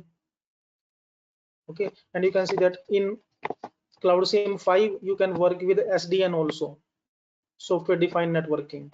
Otherwise, if I want to work on software defined networking with cloud, we generally use Mininet. Okay, but if you are comfortable in Java, then you can use Cloud SIM 5 for SDN or service functioning based chaining or SFC. Okay, for traditional cloud computing you can take this. So what we do, simply we download it and work with this. Okay, so you can simply come to any version, Cloud SIM 3.0. Okay, and you can see that multiple variants are available.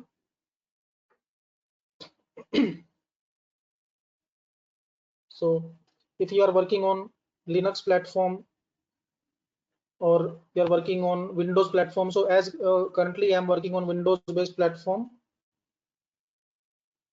you can see here I can download the zip file. If you are working on Linux, so there is no hard and fast rule.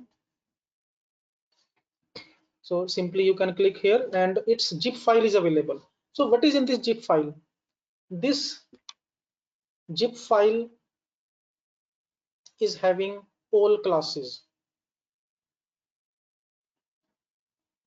Okay, this zip file is having all classes of cloud deployments, virtual machine, data centers, resource provisioning, whatever it is. So whatever you can think, each and everything is available. Okay, now you can see that I have already downloaded this. Cloud SIM 4 is available with me. I have downloaded this thing. Okay, now you can see that this is the directory, this is the folder that I have downloaded from Cloud SIM. Okay, so if I want to see the source code, its source code is available.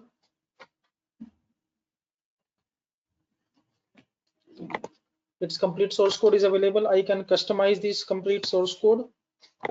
And one more thing I want to just point out, if you are working on research based implementation,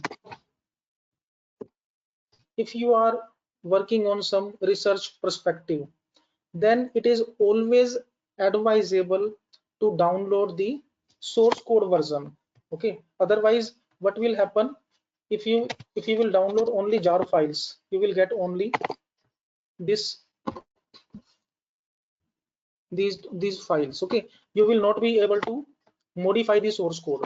If you are working on some research application, if you are working on some new algorithm, in that case you will have to download the actual source code, because we have to modify that particular source code. Okay, so now after downloading the source code, what we do, we have to integrate,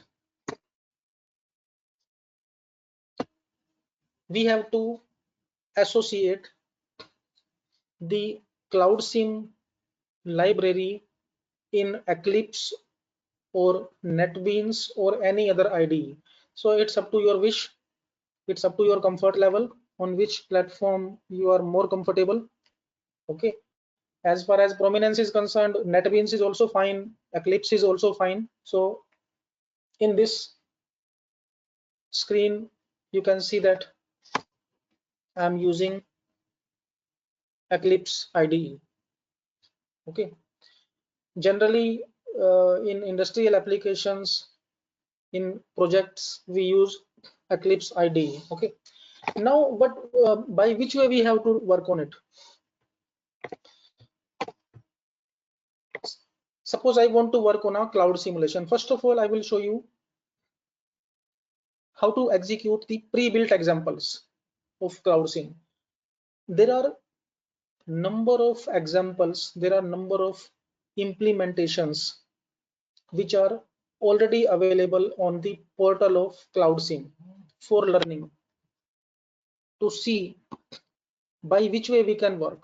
Okay, and after that I will show you, first of all I will show you how to run the integrated templates of CloudSIM, and then I will show you how to integrate JChart, how to integrate additional libraries for GUI and other things. Okay, just to make you comfortable step by step.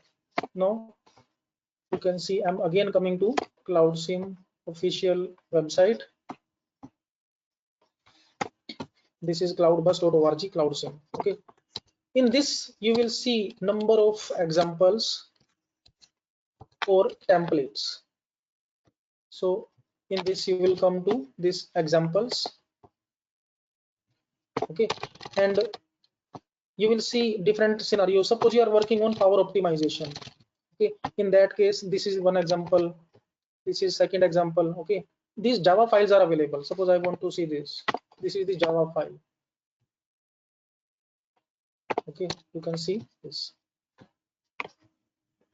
this is Java file. Okay, now if we see if I want to work on some particular example like this, a simple cloud sim example 1 to 8, these are traditional examples or templates.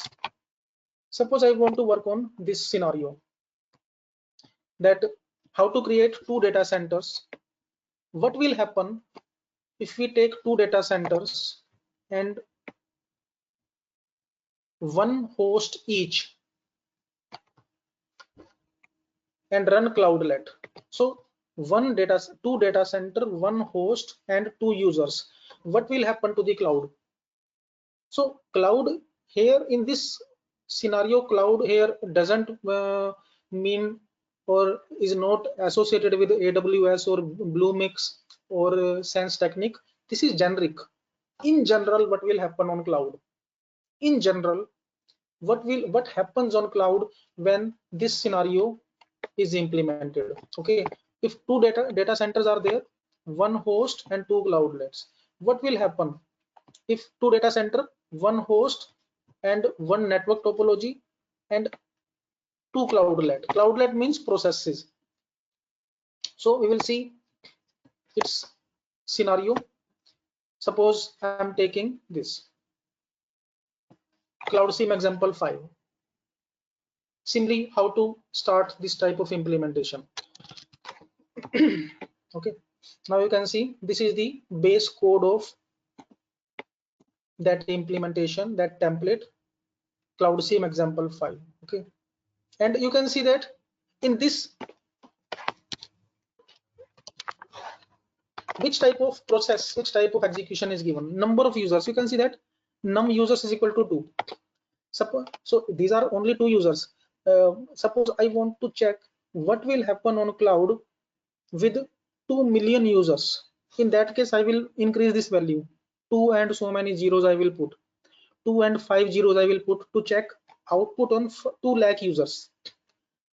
So if you are doing research in cloud computing, so from where you will bring 2 lakh users?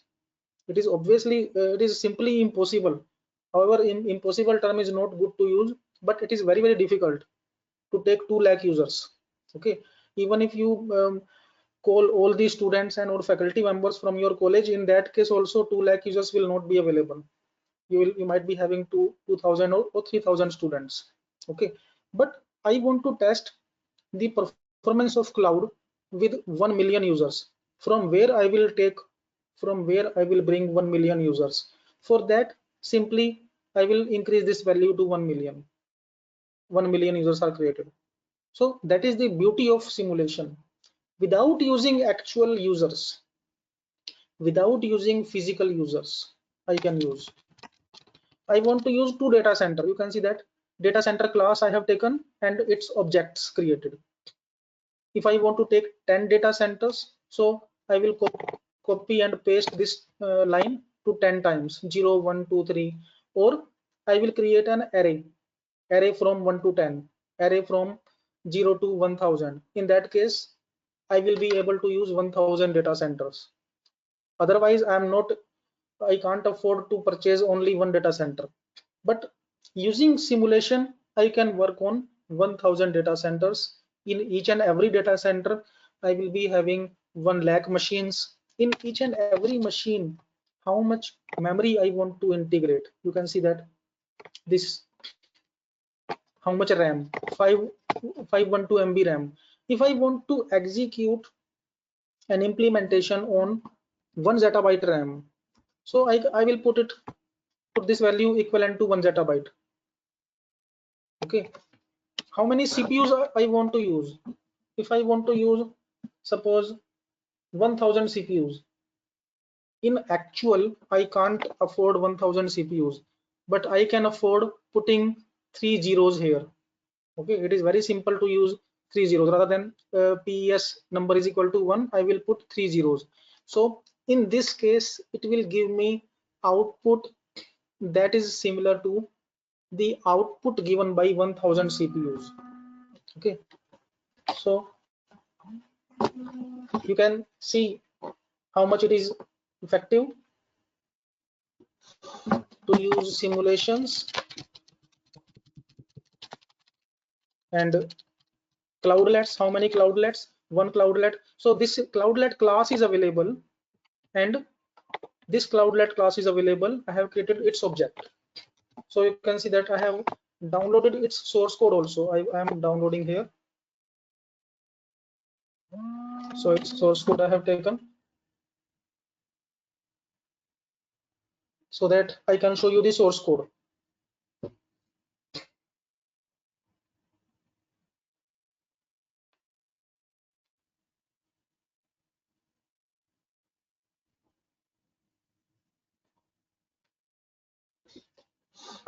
Okay, complete source code will be available with us, and you can see each and every class, what is written in traditional resource provisioning, what is written in traditional power optimization, what is written in traditional energy optimization.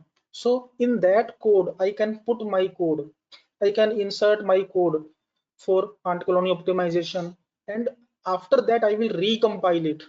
Okay, I will tell you that process also, how to recompile entire cloud sim. Otherwise it becomes very difficult because thousands of files are available. Okay, so you can see in modules src main java.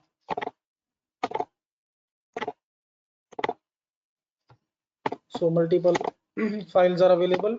Java files we can view here.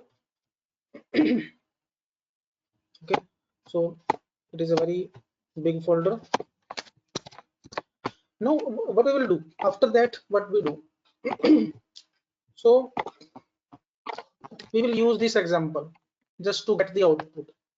Okay, so you can see that which platform I want to use, Linux platform. So I have written only this OS is equal to Linux. If I want to check it on Windows, I will write it here Windows. Okay, which VMM? Zen, x86, x64. So simulation, only software based implementation. Now what I will do, simply come to this part, row, click on row. I'm taking this code, so Control A, Control C. I have copied this entire code. Okay, I have copied this entire code, and what I will do, you can see that in left hand side of IDE, I will create one project. Right click, new project. Now in Eclipse, I will use that code of CloudSim and new Java project. Next, my cloud simulation. Any name we can give, or CloudSim example 5. Finish. Okay. Now in CloudSim example 5, you can see that I have created one project, CloudSim example 5. Up to now, I have not mentioned any source code. Now what I will do, I will use that template of CloudSim code. Right click, new class. Okay, cloud sim, I'm checking this, it should be same, cloud sim example 5. Okay, cloud sim example 5 and finish. And after that, simply override this code. Now what I have done, simply I have overwritten the code. This is the source code that I have taken as a template from official website of CloudSim. Okay, now you can see that it is showing me so many errors, that it is not available, it is not available. Why? Because till now I have not attached the library of CloudSim. So you can see that I'm using Cloudlet, I want to use this host data center, but all these things are mentioned in Cloud Bus. So I will have to attach the library of CloudSim with this code, so that this code will run successfully. Okay, so up to now I have simply pasted this code in Eclipse, and now I will integrate CloudSim folder. Simply right click here, repeating this point, to integrate CloudSim library with this code. Right click, build path, configure build path. Okay, right click the folder, right click the project, build path, configure build path, and it will give me this interface. Now in libraries, at top you can see add external jar files.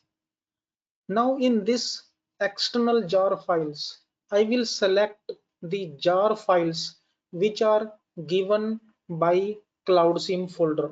This is the CloudSim folder, jar. So these two jar files I will attach here. Add external jar and simply open. Okay, and apply and close. As soon as I will apply and close, now you can see that these all warnings are removed. All warnings are removed. Okay, if some issues are there, you can remove it, no issue, because some methods are deprecated, you can leave it as it is. And you can see that now this code is clean. Now this code is free from all the errors, and I can play with this code now for cloud simulation. Now how many cloudlets I suppose I want to work on this much RAM. Okay, how much bandwidth this. Okay, how many this. Okay, which operating system, how many CPUs I want to work, 10 CPUs. Okay, simply I'm playing with the values. Okay, and after that you can see that each and every package is integrated, cloudlet, data center broker, each and everything is available, storage. And now I will execute this code. At the back end of this code, there is a library of CloudSim. We can see it. You can see that referenced library CloudSim 4.jar. Okay, now I will execute it. Simply run here, and at bottom you will see the output.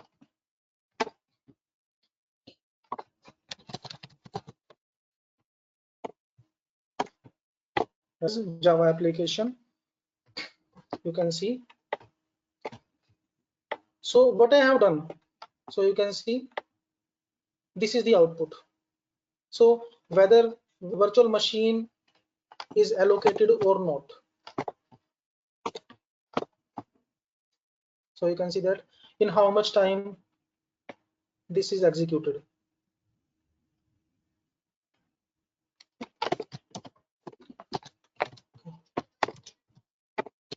So row, any source code you can take as a template, and then you can execute it. Run as Java application. So you can see here in how much time it is giving complete log. So this is the base cloud sim, and obviously this output is not very effective because there is no plotting, there is no generation of graph. Okay. We can't see how much energy is consumed, we can't see in how much time first process is executed. So if we want to evaluate it, I will have to copy this entire thing in a text file, and then I will evaluate. Okay, I will have to analyze which particular broker is allocated to which cloudlet, which particular cloudlet is allocated to which particular virtual machine, and then I will have to take so much time. So if I want to work on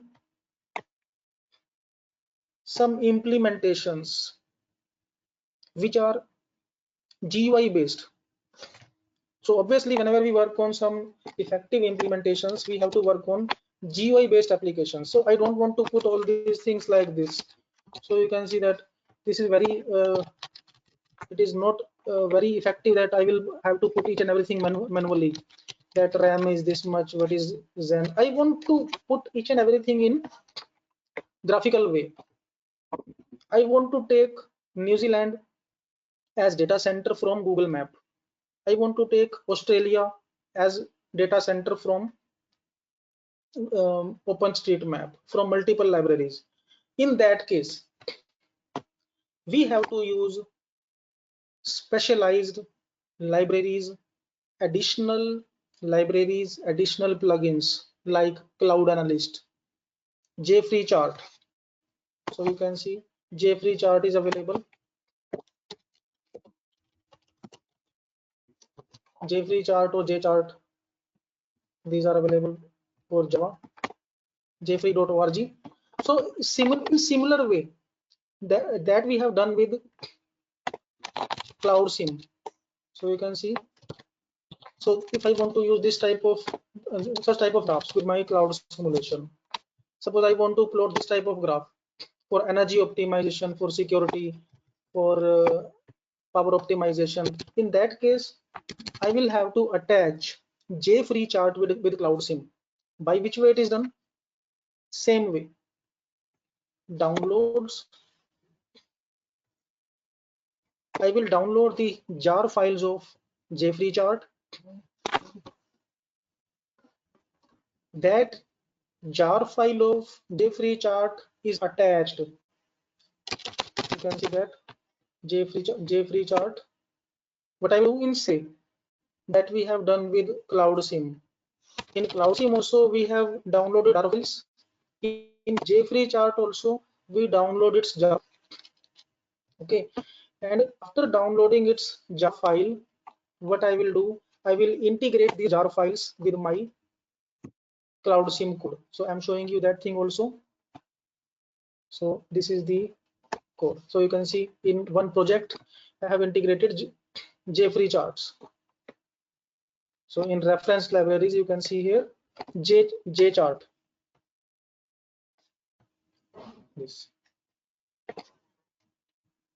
So multiple jar files I have attached here. So you can see that so many jar files are available. Okay.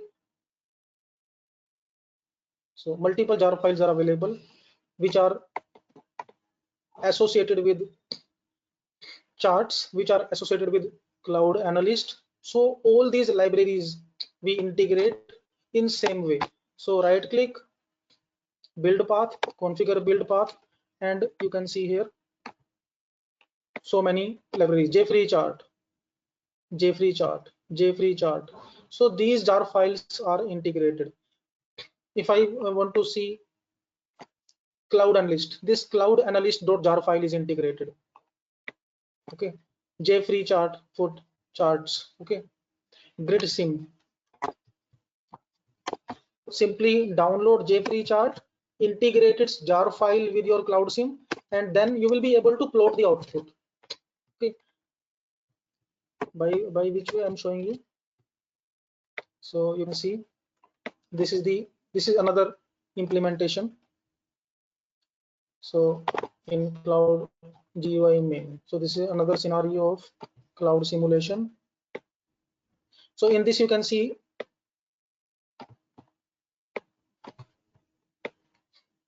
cloud analyst is integrated,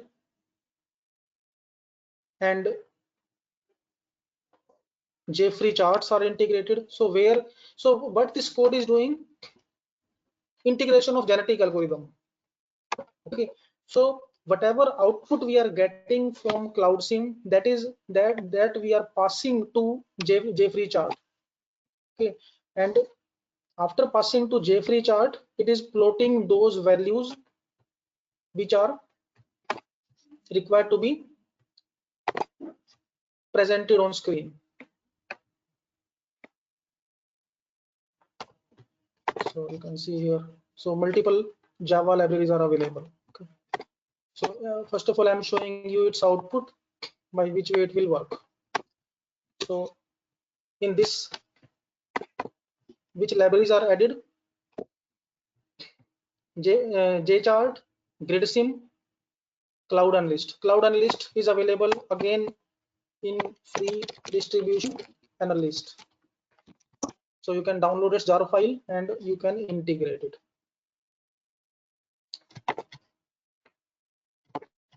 Yes. So within Cloud Sim, so you can see this Cloud Analyst. Okay, so you can see that what is the different features in Cloud Analyst. Evaluation of social networks as per geographical distribution of users. It means we can visualize where data center is getting created, where entire scenario is getting created, by which way the entire implementation is going on. So we can download Cloud Analyst, simply extract this zip file, find out the jar files from zip, and after getting this particular thing, so you can see Cloud Analyst for GUI based implementation in Cloud Sim. Okay, on desktop you can download, and it is again having some jar files that we have to integrate in the template of Cloud Sim, so that we can get GUI based interface for better understanding. So this is Cloud Analyst and extract. In same way we use these jar files, so jars. So you can see here these jar files are available. GridSim is available in this Sim Java 2 Cloud Analyst. So these four jar files. Yes, sir, please. Yes, sir. One participant is asking, please integrate JFree chart to CloudSim 5 example. Okay. Sir, CloudSim 5 example is a template, a traditional template. I will send you this particular code on which this particular Cloud Analyst and JFree chart is available. Okay. Okay. Actually, it will be time consuming to perform all these codings and connectivity part. So I will share the source code that is already having this particular JFree chart with Cloud Sim. Okay, sir. Okay, thank you. Okay. So actually, in real time, it becomes difficult to integrate all the things because some troubleshooting issues may be there. Okay, and whatever output we are getting, so in that case, it will take more time for connectivity with JFree chart and plotting. So I'm giving you the idea by which way we can perform. So if you want to see by which way it is done, I will share this particular code so that you can work with it. So you can see,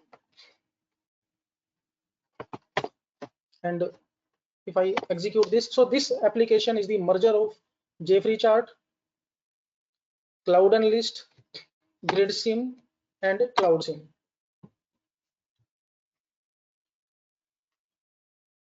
And you can see it will give us the graphical interface. So this is the implementation of dynamic encryption of security algorithm So it is a complete algorithm, complete implementation. In minimum time constraint, in limited time constraint, it becomes difficult to perform all the things, and real-time connectivity. Okay, for small project it will be okay, but in limited time constraint it becomes difficult. So that's why I'm showing you this particular implementation. And if you want to see the source code by which way it is done, then that I will show you, that I will give you. Okay, so activation of cloud components. Okay, and you can see that as far as connectivity is concerned, as you are asking, that this project is having more than 1000 files. If I open each and every folder, this complete project is having more than 1000 files. So in real time it becomes very difficult to perform. So many Java files are available in this. Okay, so in configure simulation, you can see that this is GUI based interface, graphical interface. In traditional cloud sim, it is only text based. So this is cloud analyst. With cloud analyst, we can present output in this way. So configure simulation. Now we can create different scenarios. Okay, so you can see that how many data centers we want to take. Okay, user bases. So multiple user bases, data centers. How many data centers I want to use? Add new. So first data center in 0th region. This is in this region. So multiple data centers I am allocating. Okay, which architecture? Linux. Okay, so and done. You can see that. So whatever data centers we have created from that matrix, these are available here. Now show region boundaries. Okay, so allocation of regions and define internet characteristics. Suppose I want to allocate some bandwidth. We want to specify some particular bandwidth, that this particular data center should be having this bandwidth. This cloudlet should be moved on this particular region with this bandwidth. We can use it. Okay, in first region, you can see that what is the bandwidth matrix and delay matrix. So we can modify these values. So graphics based, done. Okay, and once, so add new, we can take some more and done. Run simulation. So you can see that. So by this way we get output in cloud analyst. So we have put the time span of simulation, and plots will also be generated. So now you can see that these outputs we are getting from J charts. So these outputs we are getting from J free charts. So whatever output getting from here, that is passed to library of Java, API of Java, and on multiple parameters, what is the complexity of existing algorithm, so this is the complexity, this is efficiency. Okay, efficiency, two plots are taken. Trust value, so what is the waiting time? Okay, on multiple parameters.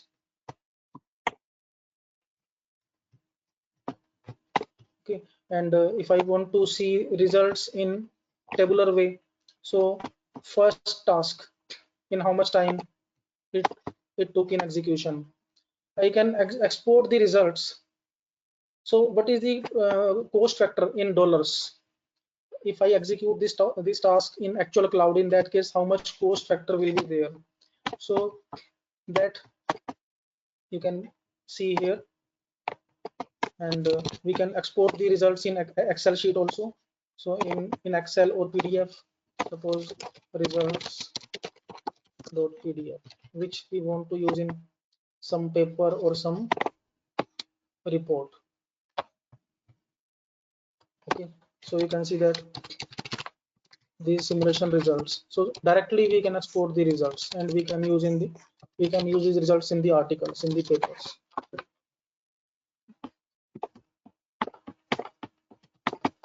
And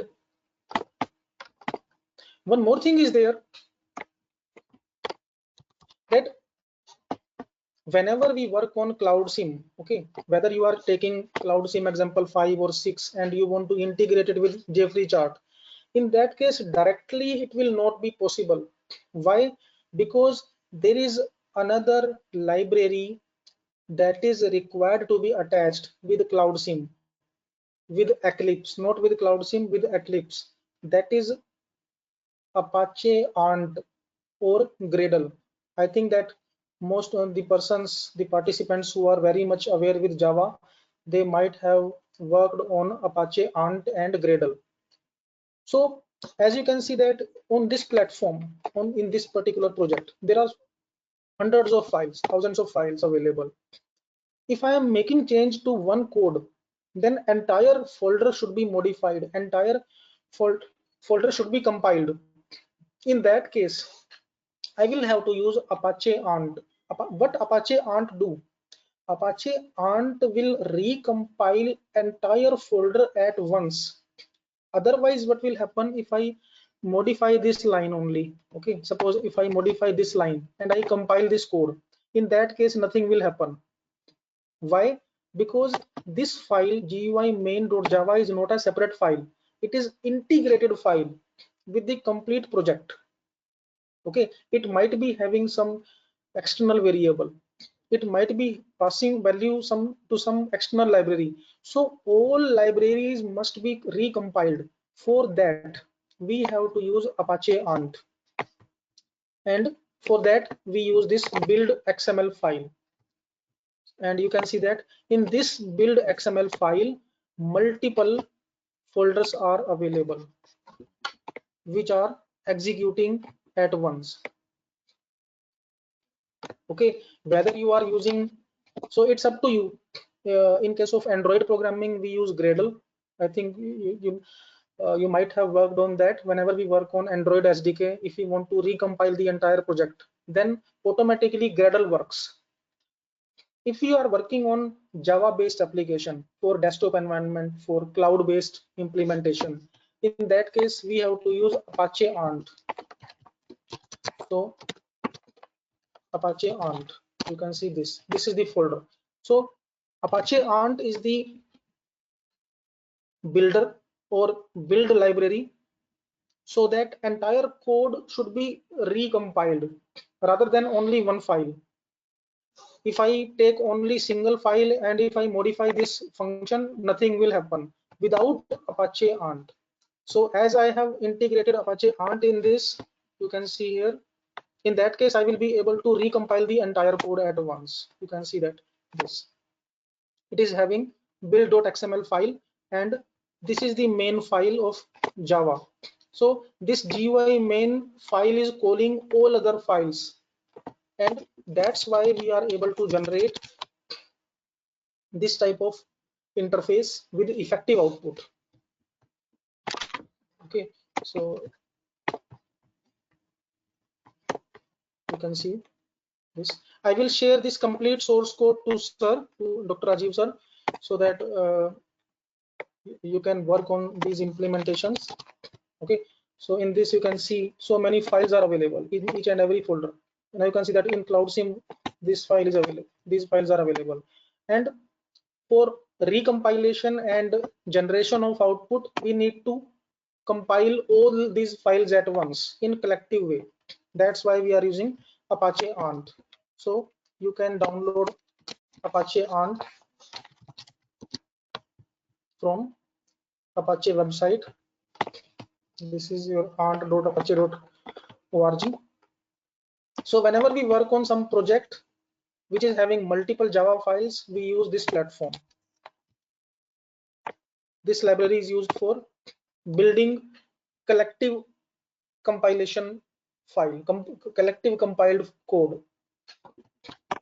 Okay. For Android based implementations, if you want to integrate Cloud Sim on Android, in that case we work on Apache Gradle based library. Okay, so any query from participants? Yeah, thanks. Thanks for this really informative session. There are some queries in the chat box, so I will read one by one. Yes, sir. So one participant is asking, can we simulate hybrid network architecture like distributed network architecture with peer-to-peer network for load balancing algorithms in CloudSIM? Yes, sir, we can implement it. This feature is available in CloudSIM 5 latest version, so you can explore its library. So it is advisable to download the source code. Okay, so if you will download the source code of CloudSIM for CloudSIM 5, in that case you will see the base libraries, the base Java classes, and then you will be able to analyze their features. So even SDN is also available, hybrid cloud, federated clouds, each and everything will be available. If you want to integrate some additional some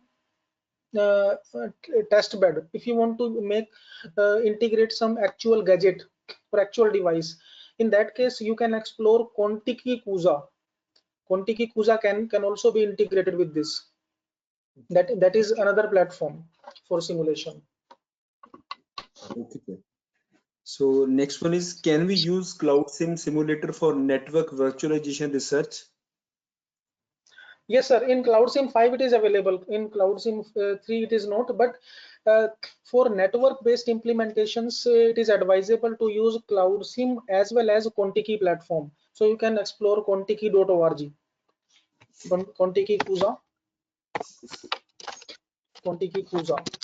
Okay. Okay. So this is available. So this is the advanced. It is for cloud of things that you are asking, network-based implementation. Okay. And real-time devices can also be integrated with this.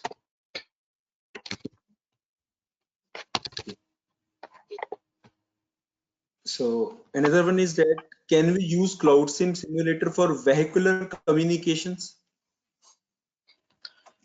For vehicular communications we can use, but it will not be so effective for vehicular network communication. For whether you are working on internet of vehicles or vehicular ad hoc networks, it is advisable to use cup carbon.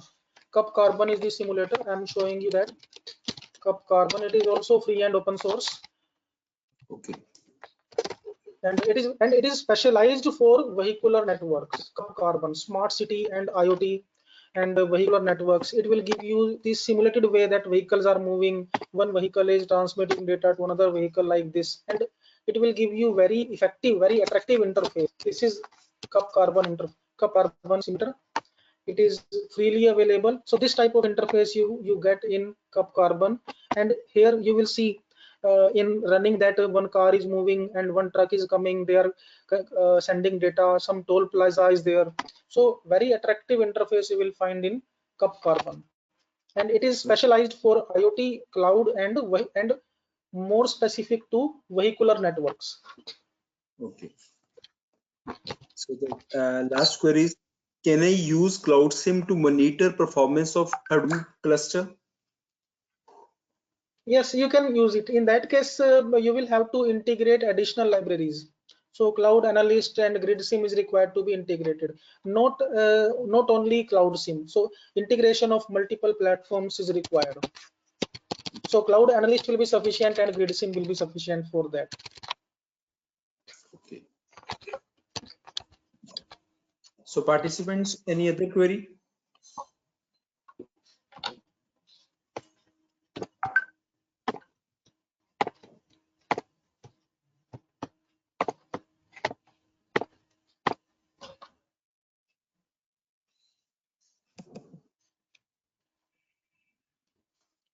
Okay, Gaurav sir, thank you so much. The Yes, sessions so were thank you. really very informative. So again, thank. So Thank participants, you, now sir. we will meet tomorrow morning at 9:30 a.m. So thank you, sir. Thank you so much. Okay. Thank you, sir.